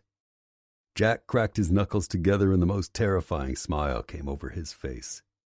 Donnie knew that he and Dev looked the same. Carl didn't stand a chance. Whiskeybeard came in and looked around without showing any reaction. What do you need? Donnie stepped forward, bringing Sally with him under his arm. Take her to the ER and then my place. Don't leave until I come back. I'll send a few guys to stand watch at the hospital with you. I don't need the ER, Donnie. I'm okay. And I don't want anyone looking at me. He pulled her into his arms and kissed her forehead. You sure? She nodded. All right, Mike, take her to my mom's. She'll know what to do. Look at me, sweetie. She lifted her face to him. He felt like crying, seeing how brave she was being. He kissed her swollen lips softly, knowing they must hurt. You go on now, honey. Carl and I are just going to have a little talk. Be careful, Donnie. He didn't answer, just waited until she was gone and the car had pulled away from the curb. He pulled out his phone and called his mother. Mom, I'm sending someone over. Yeah, it's her. Yes, of course I want you to meet her at a sensible hour. His mother was badgering him for answers. She told him there was a right way and a wrong way to do things. He lowered his voice. It's not like that, Mom. No, she's been beat up. Her ex is a real son of a bitch. Yeah. Oh, don't worry. I'll take care of it. He hung up and looked almost gleefully at the piece of garbage on the floor. Dev slapped his hand on his shoulder. What now, brother? Donnie picked the bat up off the floor.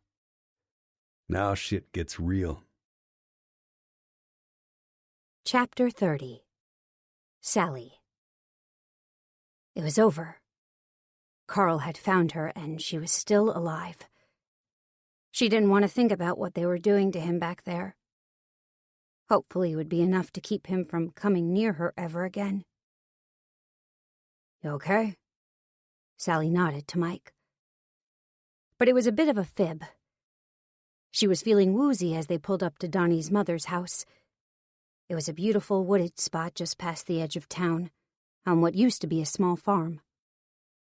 Two adorable little houses sat next to each other, separated by less than 50 feet.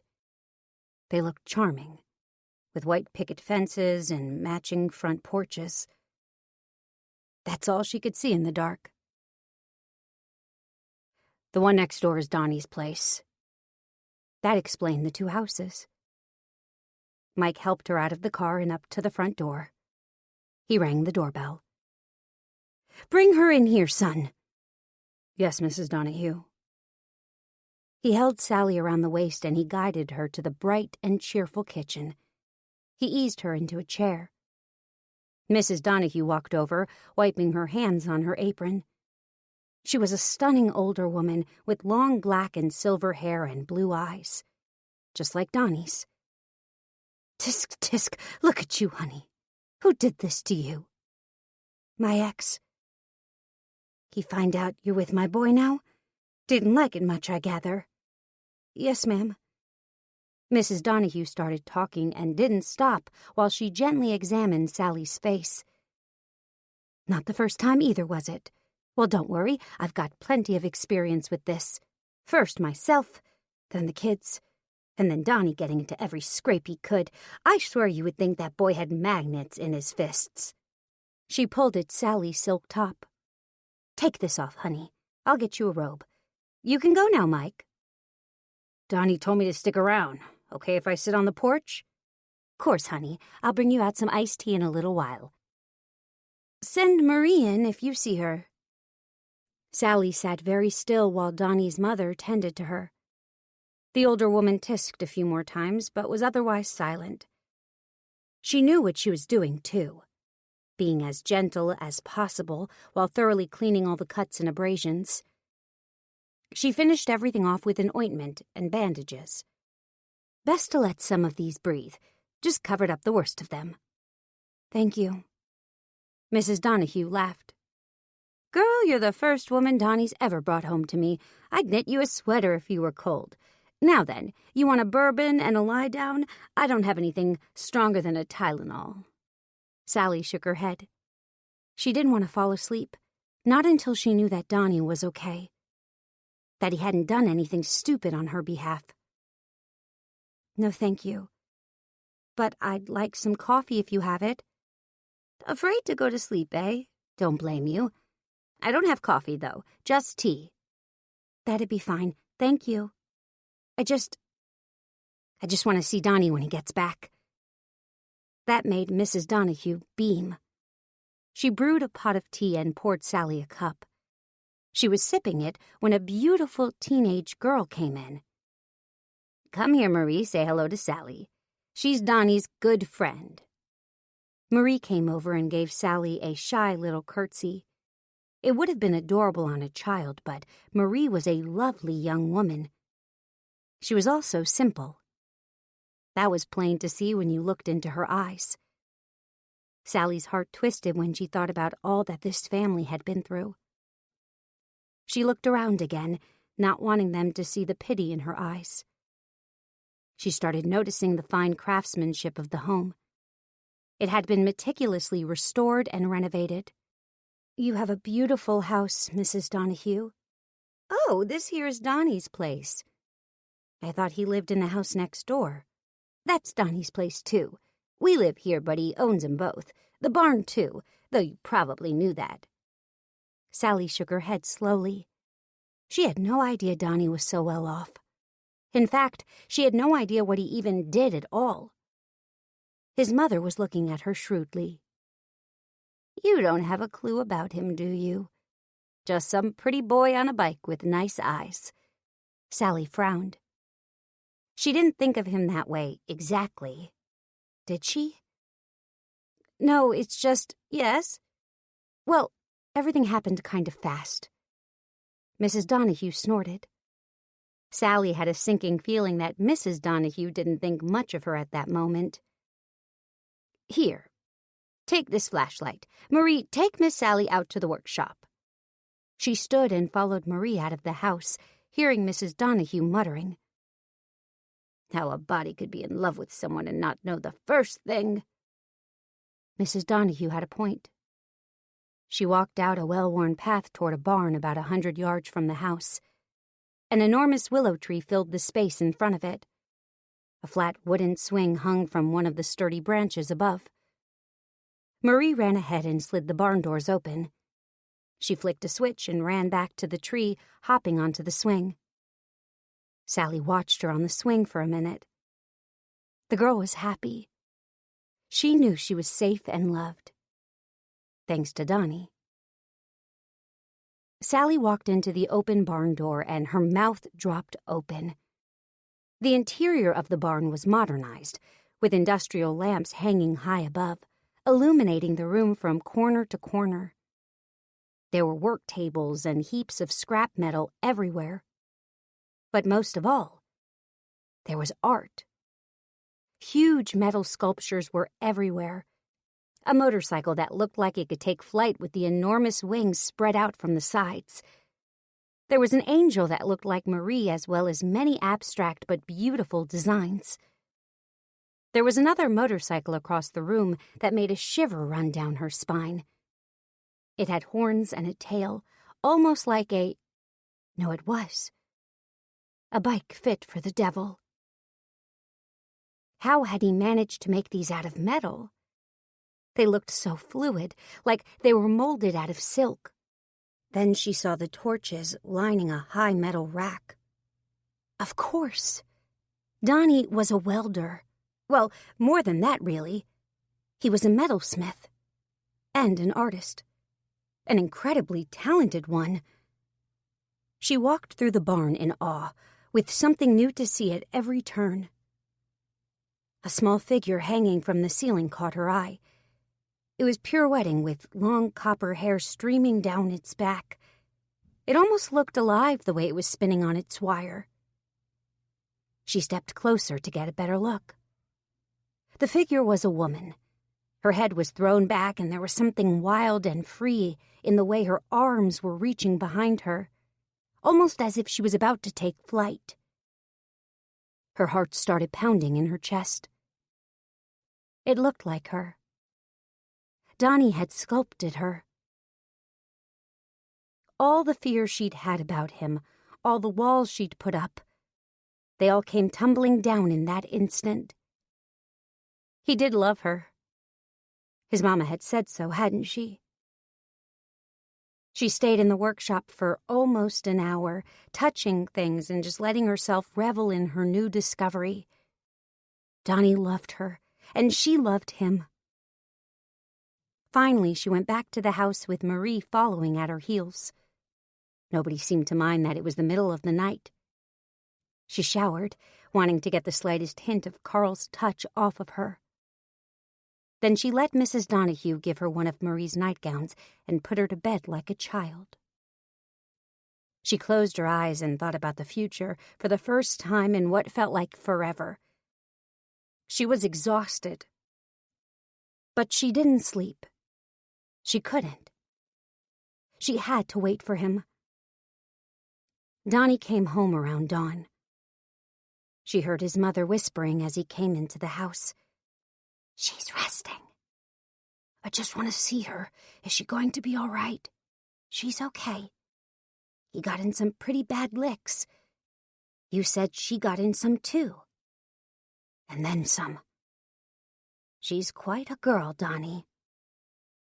I know, Ma. Donnie came into the room she was resting in. He stood in the doorway.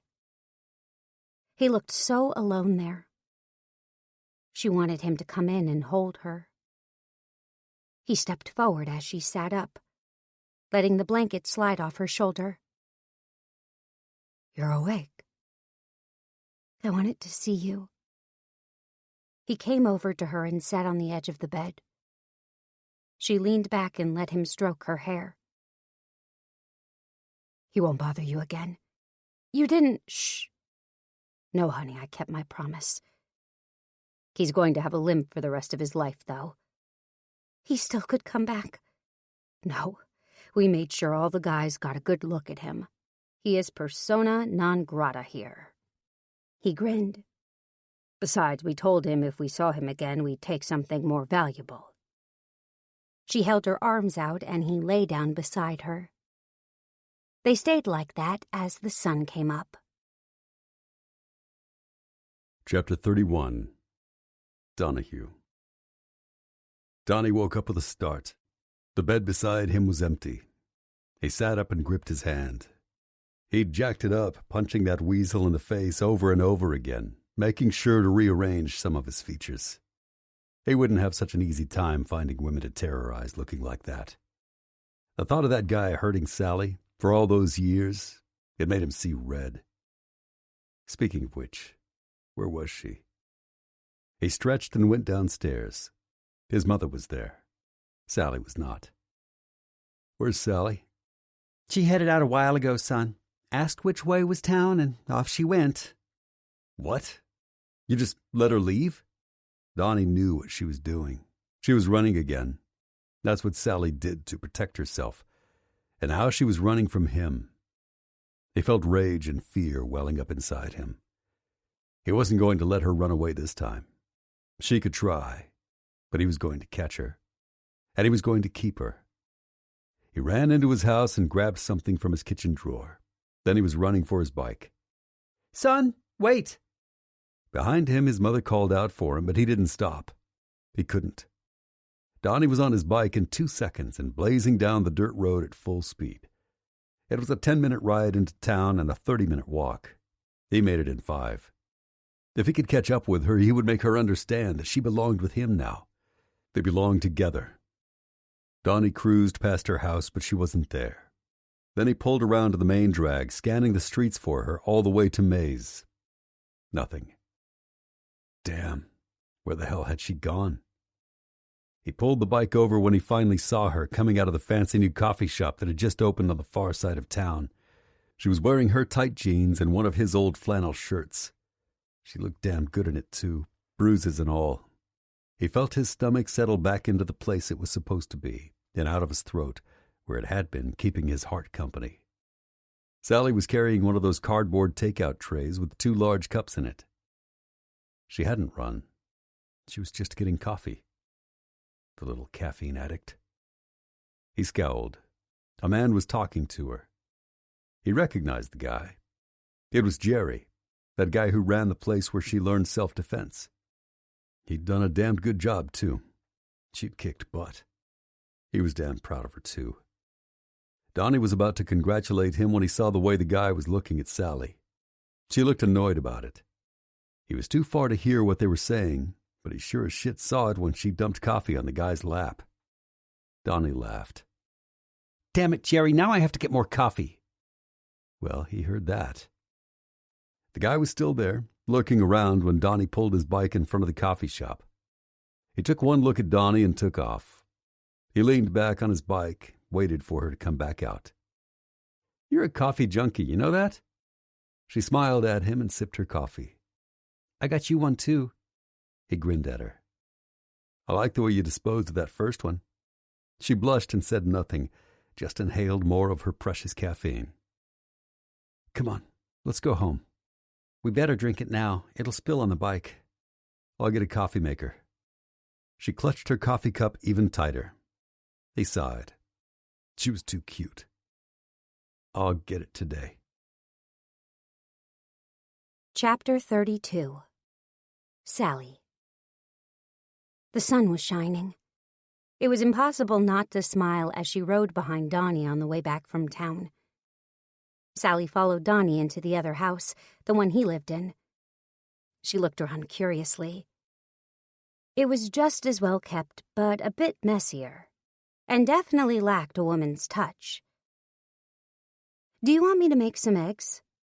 He'd convinced her to throw out her coffee and get on the bike with him, but she was hungry. Plus, she wanted to do something nice for him. Not now. I want to show you something. He locked the front door and pulled something out of his pocket. Handcuffs. That's not funny, Donnie. I'm not joking. But I have to work later. Not today, but May... I called her already. She started backing away from him, right into the stairwell. She took a step up, trying to reason with him. He did not look like he was in the mood to be reasonable. I'm working tomorrow too, Donnie. I'll let you out for your shift. He grinned and walked toward her. She took another step up the stairs. But then I'm locking you back up again. She took another step, and another. That's real good, sweetheart. You're heading in the right direction. He wouldn't really lock her up, would he? She stared into his eyes. His beautiful blue, sparkling, determined eyes. Oh dear, he would. She turned tail and ran up the steps. He was behind her, lifting her up off her feet and into his arms. He grinned down at her as he carried her to his bedroom. He stripped her clothes off of her methodically and grinned at the outraged expression on her face. Then he slapped the cuff on her wrist and pushed her onto the bed. Sally stared up at him in awe as he attached the other side of the cuffs to the bed frame. He did it. He actually chained her to the bed. You're never going to get away from me now, woman. He was staring down at her triumphantly. But there was something else in his face. Relief. She realized he'd been afraid of losing her. Her heart swelled at the earnest look on his face. He was half joking, of course. He wasn't really going to keep her locked up. Well, maybe for a little while. She watched him undress that gorgeous body and smiled at him when he joined her on the bed. You can lock me up if you want to, Donnie. I don't want to be anywhere but here. He moaned and lowered his body to hers. He was already hard. She spread her legs, inviting him to settle between them. He was breathing heavily already, as if he'd run a marathon. Sally arched her back, bringing them into closer contact, making him groan in ecstasy. He held her face and stared into it. You're so beautiful, Sally. She watched him as he made love to her, showing her with his body that what she'd thought last night was true.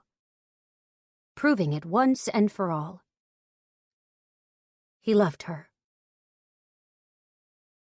Chapter 33. Kaylee. Kaylee heard him before she saw him. She was out back, helping her mom in the garden, when the roar of a motorcycle made her sit up. Her mom smiled to herself as Kaylee raced inside to wipe the dirt off her face and put on some lip gloss. She brushed out her long ponytail and made a face in the mirror. She came back outside after a few minutes, trying to look casual. Her mother was nowhere to be found. But Devlin was there. And he was kneeling. She slapped her hand over her mouth. He'd actually listened to her. He was doing it. He was about to ask her to marry him. It had been a week since they made up. A week since the incident at Sally's place. Everyone had been shaken up by that, but they'd stuck together and rallied. Things were just starting to feel normal again. Still, he hadn't wasted any time. He smiled at Kaylee, and she melted. Even with the lip gloss, she wasn't exactly ready for her close-up. He didn't seem to mind, though. Devlin always thought she was beautiful. She could tell because of the way he looked at her. Her eyes started to well up as he took out the box and dramatically opened it. The simple gold band with the small diamond sat inside. It was special without being complicated. It was perfect. Kaylee Thomas, I'm here. on my knees, asking you to wear this ring. I want to be with you for the rest of my life. I love you so much. Devlin's voice got rough as the big biker choked up a bit. And I know I always will. I'll love you forever, Kaylee. Tears were streaming down her face as he talked to her. She could barely speak, but she knew what was coming next. Kaylee, will you marry me? He stared at her expectantly, waiting. She inhaled shakily. And then she nodded. Yes, Devlin, yes, I will marry you. He swooped her up into his arms and kissed her, spinning her in a circle. You said yes. She was crying and laughing as she looked at his handsome face. I said yes. When? Can we do it soon? I want to start our lives together. Well, can we talk about that later? He gave her a suspicious look. You said you would marry me. I know, but I'm still only 18. You'll be 19 next month. She smiled at him, trying not to look at the look on his face. Yes, and we can talk about it then. Get married after your birthday. She shook her head. We can talk about how long to wait. He groaned and hung his head. I want to be alone with you, Kaylee. Don't you want that? She kissed his lip and smiled. Good things come to those who wait. They do? She nodded. Does that mean you will come up to the cabin with me this weekend? Maybe. He growled and grabbed her when she tried to run away. Maybe? He buried his face in her neck, giving her tickling little kisses. Okay, yes. He grinned as he lifted his head. Now I know how to win any fights we have. Don't you dare, Devlin. He had a devilish look on his face as he scooped her up and carried her to his bike. I'll have her back in a few hours, Mrs. Thomas. Her mom waved from the front window. All right, Devlin, and congratulations, you two. Kaylee was smiling as he strapped her helmet on and drove across town to his place. She had a feeling her fiancé was about to show her how much fun it could be to live together. It was a good thing she hadn't told him she wanted to wait until she was 20 to get married. She hid her face against his shoulder. She would tell him. Tomorrow. Chapter 34. Devlin. Where do you think you're going? Kaylee stared at him, her huge eyes shining. She was in the kitchen pouring them each a glass of water. I was just getting a drink. He shook his head, his lips tugging into a smile. New house rules. Oh, yeah? All fiancés must be topless. She giggled and shook her head at him, but he wasn't joking. Her smile faded as she stared at the serious look on his face. What, right now? Yes, right now. Devlin, I'm not walking around your house with my shirt off. It's not decent. You don't seem to mind when we're in bed. She blushed hotly. It was so cute. But it was also so sexy that his balls turned over. His woman was still so innocent. He could not wait to corrupt her. Starting right now. I don't know. If you break the rules, you are going to have to pay a penalty. A what? A penalty. For every demerit you get. Dev, be serious. I am serious. Every time you get a demerit, I get... She crossed her arms over those luscious breasts of hers. He wanted to see them immediately, even if he had to talk her into it. What, Dev? What do you get? He stepped closer, smiling at her wolfishly. Whatever I want. He bit her neck, his hand sliding around her waist. Dev! He kissed the spot that he'd just bitten. So, if I don't take my top off in your kitchen, what are you going to ask for? He unbuttoned the top of her shirt, kissing the soft golden skin. A quick wedding? Dev! She swatted him away, giggling.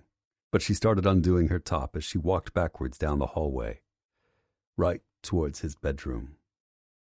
I'm following your rules. See? He growled, following her the way a wolf follows a doe. You are kind of following them. She opened her top and ran her hands over her front, grazing her hard nipples. He moaned, eager to get his hands and lips on her. Bra too. She bit her lip and took her shirt off completely. Then she tugged the bra strap down, but only part way. Where had she learned to tease him like that? Kaylee, he charged. She was in his arms and through the door to his bedroom in a heartbeat. Then he gently lowered her to bed. What he did next was not gentle. He pounced, kissing her deeply as his fingers slid behind her back to unclasp her bra. Humph.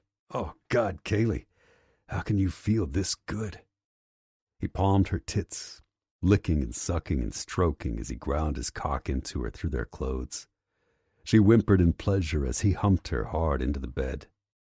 He groaned in frustration and tugged her jeans down, then his own. And then he dove between her thighs. She was still so small compared to him, and it wasn't like they did it every day. He had to wait for his woman, and he had to make sure she was ready for him when he got his chance. Besides, he loved the way she tasted, and the slightly embarrassed squeaking noises she made when he pleasured her with his tongue. She let out a high-pitched, deliciously breathy sound as he plunged his tongue inside her again and again. He lifted his head slightly, staring up at her as he used his fingers inside her. She arched off the bed as he pulled her clit into his mouth, flicking his tongue against her rapidly. Devlin. He murmured words of encouragement as he took her to the brink, and then he backed off slightly, making her wait, making her suffer. Oh, please. Please what, sweetheart? Please, oh, please, don't stop. He closed his eyes and gave her what she so sweetly asked for. She was still climaxing when he slid inside her a few minutes later. Her sweetness undulated around him, making him moan in ecstasy. He would never get used to this. How sweet she was. How perfect. How good she felt wrapped around his cock. Hold on, baby. She was already climaxing, but he wanted to make her come really hard. He wanted to make it last. So he did. With long, slow, deep thrusts, he rode her. He was relentless, dragging out her orgasm as she cried out again and again. Her eyes were glazed as he turned one orgasm into two, and then three, and then four. She was shaking when he finally picked up his pace. Look at me, sweetheart. She did. He felt himself about to shatter, just from the look on her face. She loved him, he had no doubt. Maybe not as much as he loved her. That seemed impossible. With a roar, he exploded inside her. Her whole body lit up, firing on all cylinders. His sack pulsed as his load filled the condom. Someday they could do this bare. Someday she'd let him put a baby inside her. Their baby. It seemed to go on forever, until they were both trembling and gasping for air. He lay back, pulling her against him as they caught their breath. He stared at the ceiling, certain of one thing. You're going to make me wait, aren't you? She snuggled into his side. Yes, Dev, I am. Chapter 35. Jack. Got it. Thanks, Mike. Jack hung up and shot Dev a quick text. It was done. Grant was broke and leaving town. He'd wanted to tattoo something across his forehead like a warning sign. Asshole. Or woman beater. Unfortunately, he'd been vetoed. Now they were taking care of Danny. Dave owned some low-rent apartments outside of town. He was giving her a place to stay and keeping an eye on her. Bruce would, too. No matter how shady Danny had been, she didn't deserve to be treated like that. The Spawns had a zero-tolerance policy on hurting women. Dev's dad had been like that too, and Jack heartily agreed. He looked across the room at Janet. She was lying on her stomach, doing her homework.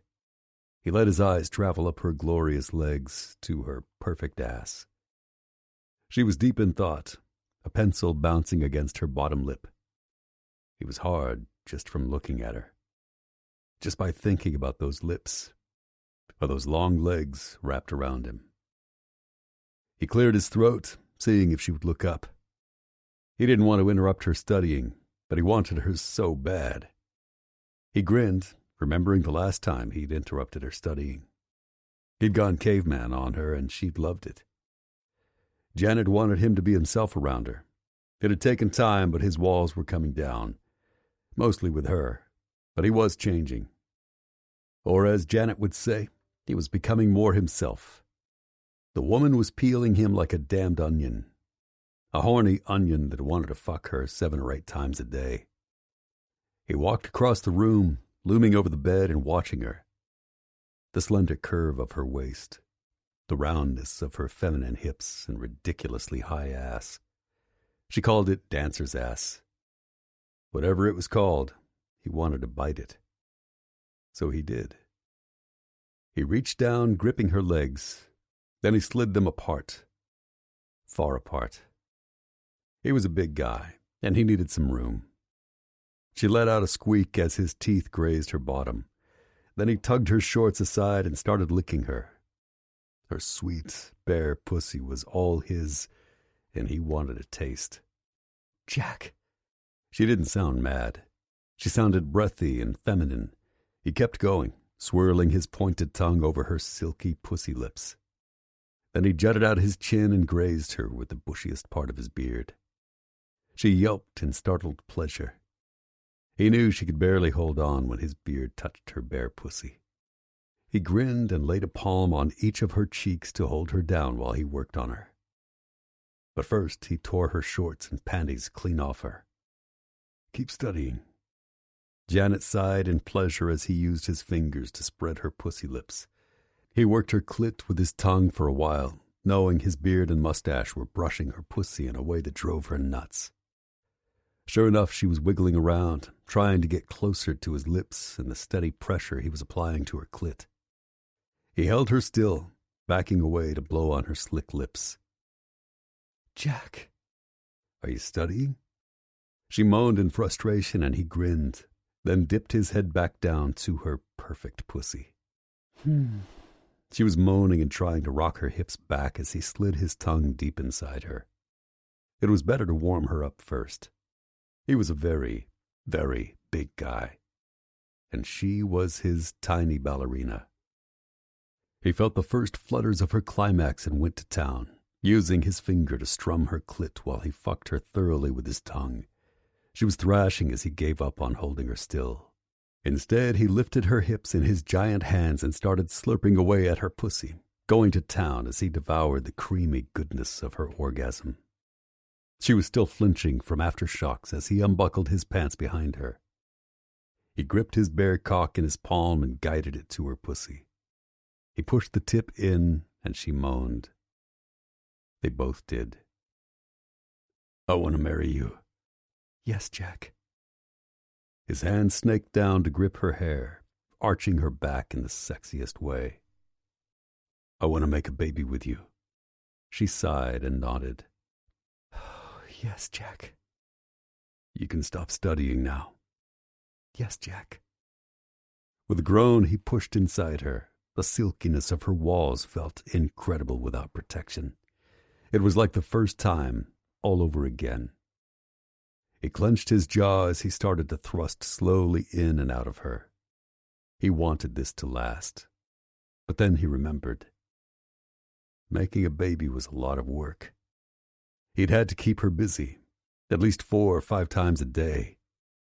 He pictured her, belly round with his child. That was it. He started to come. He growled as he tried to slow down, to make it last.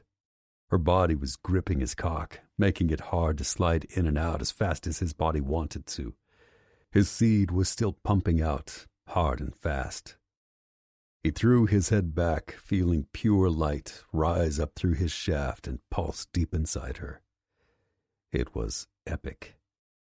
It was the longest and hardest orgasm he'd had in his life, times 1,000,000. It was almost like his body knew he was doing something important, like he knew in his bones that this was it. They were making a baby. Little did he know, they were making two. Chapter 36. Donahue. Here, honey, let me get that. Sally smiled shyly and let Donnie take the box from her arms. They were packing up her house. Not that she had much, but what she had she didn't want to lose.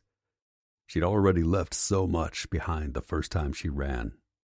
And now that she was thinking about performing again, well, she definitely wanted her costumes and all her guitars to come with her. Donnie was so encouraging. He'd even started plans to build out the attic into a recording studio for her. He believed in her, even when she didn't believe in herself. And he really liked to listen to her sing. She reached down to get a stack of music magazines from the coffee table. That's when she felt it. Somebody was behind her. She smirked as his hand came to rest on her waist. She knew he wanted his hands a little to the left and a couple inches lower. Donnie was a gentleman. He was far too polite to flat out grab her ass. Well, not out of the blue anyway. He was good about not spooking her. Maybe, just maybe, she wouldn't be so jumpy in time. His hand squeezed her and she stood, turning to face him. He looked a little flushed in the hazy afternoon light. So I was thinking. She knew exactly what he was thinking, but she decided to play dumb. She wanted to make him blush a little more. Well, everyone will be over later to help us move, and then Mom's making dinner, so... So we won't be able to be together until late. Really late. But we're together right now, Donnie. She fluttered her eyelashes with him as he swallowed. He really was too cute. He was trying to be polite, but the huge bulge in his jeans made it pretty clear what he was really after. Alone, together. We won't have any privacy. What do we need privacy for, Donnie? He stared at her, clearly wondering if she was daft. She took mercy on him and set the magazines down. Can you help me with something? Uh-huh. He looked crestfallen as she took his hand and led him into the bedroom. The bottom sheet was still on it. She'd been planning to wash all her sheets before packing them away. He stared at the bed, then back at her. I was hoping you would help me. Of course. I wanted to make one last memory of this house. Sort of wash it clean, you know? What kind of memory? She smiled shyly and stepped closer. A naked one. He didn't smile. He didn't move for a heartbeat. And then Sally was staring at the ceiling, bouncing gently on the bed as Donnie started peeling his clothes off.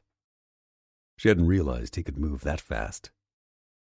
He knelt at her feet and stared at her as he pulled her cute little cowboy boots off. One, and then the other. He reached for her jeans, tugging them open and then down off her legs. Then he pulled her thighs apart and started kissing his way up her body. He got distracted a few times, but he was kissing her breasts about 10 minutes later.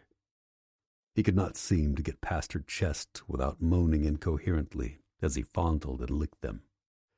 It was another 20 minutes before he slid his gorgeous cock inside her.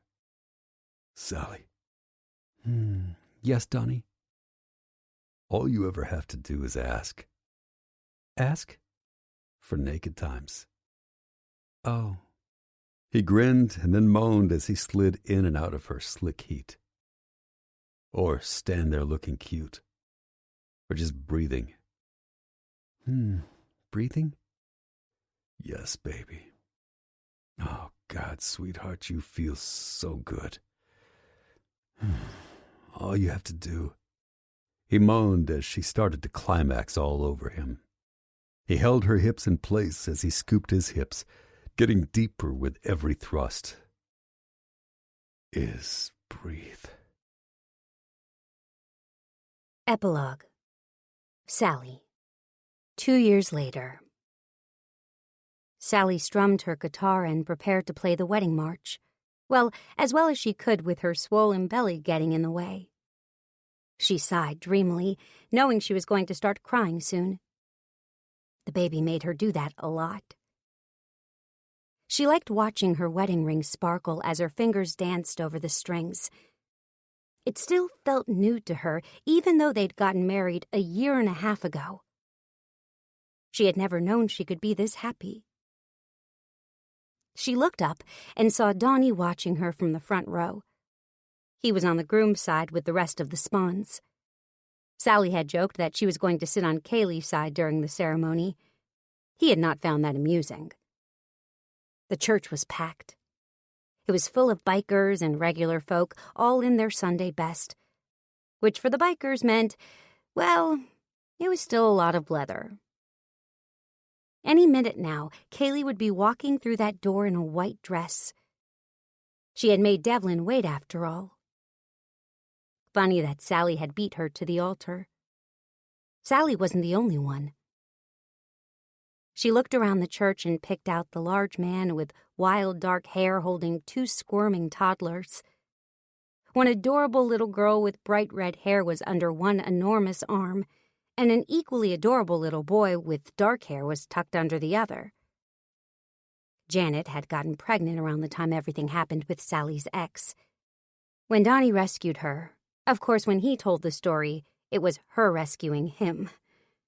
Sally blinked, the tears threatening to fall again. She was feeling so emotional. She started to thrum and watched Jack watch Janet as she appeared in open church doorway. Sigh. Jack was staring slack-jawed at his wife as she walked down the aisle. Sally didn't blame him. Janet was a beautiful bridesmaid in a long, soft blue silk dress. It was a good thing, too, since none of them had gotten a chance to see Janet in her wedding dress. In fact, no one had known about their wedding until after the fact. That was mostly just because they had snuck off to Vegas almost 2 years ago. Less than 3 months later, Janet had announced she was pregnant. She was the first of them to give birth, but she definitely would not be the last. Sally had a feeling there were lots of babies on the way, not just her own. Sally loved those kids. Good thing, too, since she was their godmother, along with Kaylee. They'd broken with tradition and given the twins 2 of each, 2 godmothers and 2 godfathers. They really were a family now. May was there, already in tears. In true form, she was wearing a bright purple dress and an enormous hat. Her niece Becky sat beside her. She worked regularly at May's now that Sally was back to singing full-time. Well, she had been performing before the bump came along. She smiled when she noticed that Whiskey Beard was staring longingly at Becky again. He looked miserable, just like he always did when he stared at the pretty young girl. Becky was just out of high school and fiercely independent. She was not the sort to let a man tell her what to do, even if she had confessed to Sally that she thought Mike was really cute. Sally almost laughed. And so it goes. The church grew quiet as the doors finally opened. Sally began playing her march as Kaylee drifted down the aisle in a simple white strapless dress that hugged her enviable figure like a glove. The soft white offset of her golden coloring to perfection. She looked like a fairy tale princess, but not a haughty one. A real one. The wreath of tiny white daisies in her hair completed the picture. Kaylee's mother was the one walking her down the aisle in a pretty dark blue dress and jacket. Mrs. Thomas squeezed her daughter's hand and went to sit in the front row. Tears filled Sally's eyes again as Devlin and Kaylee held hands and faced the preacher. She knew firsthand how much this meant to them. especially poor Devlin, who had been chomping at the bit to marry Kaylee for years by now. Even longer if you considered how long he'd had to wait to even date her. It was adorable how eager he was. He'd even gotten Jack and Donnie to help renovate his house over the past year, so everything would be perfect when Kaylee finally moved in. Sally had a feeling Devlin was going to keep Kaylee home and in bed as much as possible for the next few months. She smiled softly to herself, knowing that Kaylee would be the next to fall pregnant, whether she knew it or not. Do you, Devlin McGray, take this woman to be your lawfully wedded wife, to have and to hold until death do you part? Devlin's voice was clear and strong as he answered. I do. And do you, Kaylee Thomas, take this man to be your husband, to have and to hold until death do you part? I do. Then by the power vested in me, I now pronounce you man and wife. You may kiss the bride. And he did. This concludes Trust the Devil by Joanna Blake, narrated by Troy Duran and Kendall Taylor. Copyright 2017 by Joanna Blake. This unabridged audiobook is published by arrangement with Joanna Blake, care of Hirschman Rights Management, LLC, and was produced in the year 2018 by Tantor Media Incorporated, a division of Recorded Books, which holds the copyright thereto. Please visit Tantor.com for more information on our growing library of unabridged audiobooks.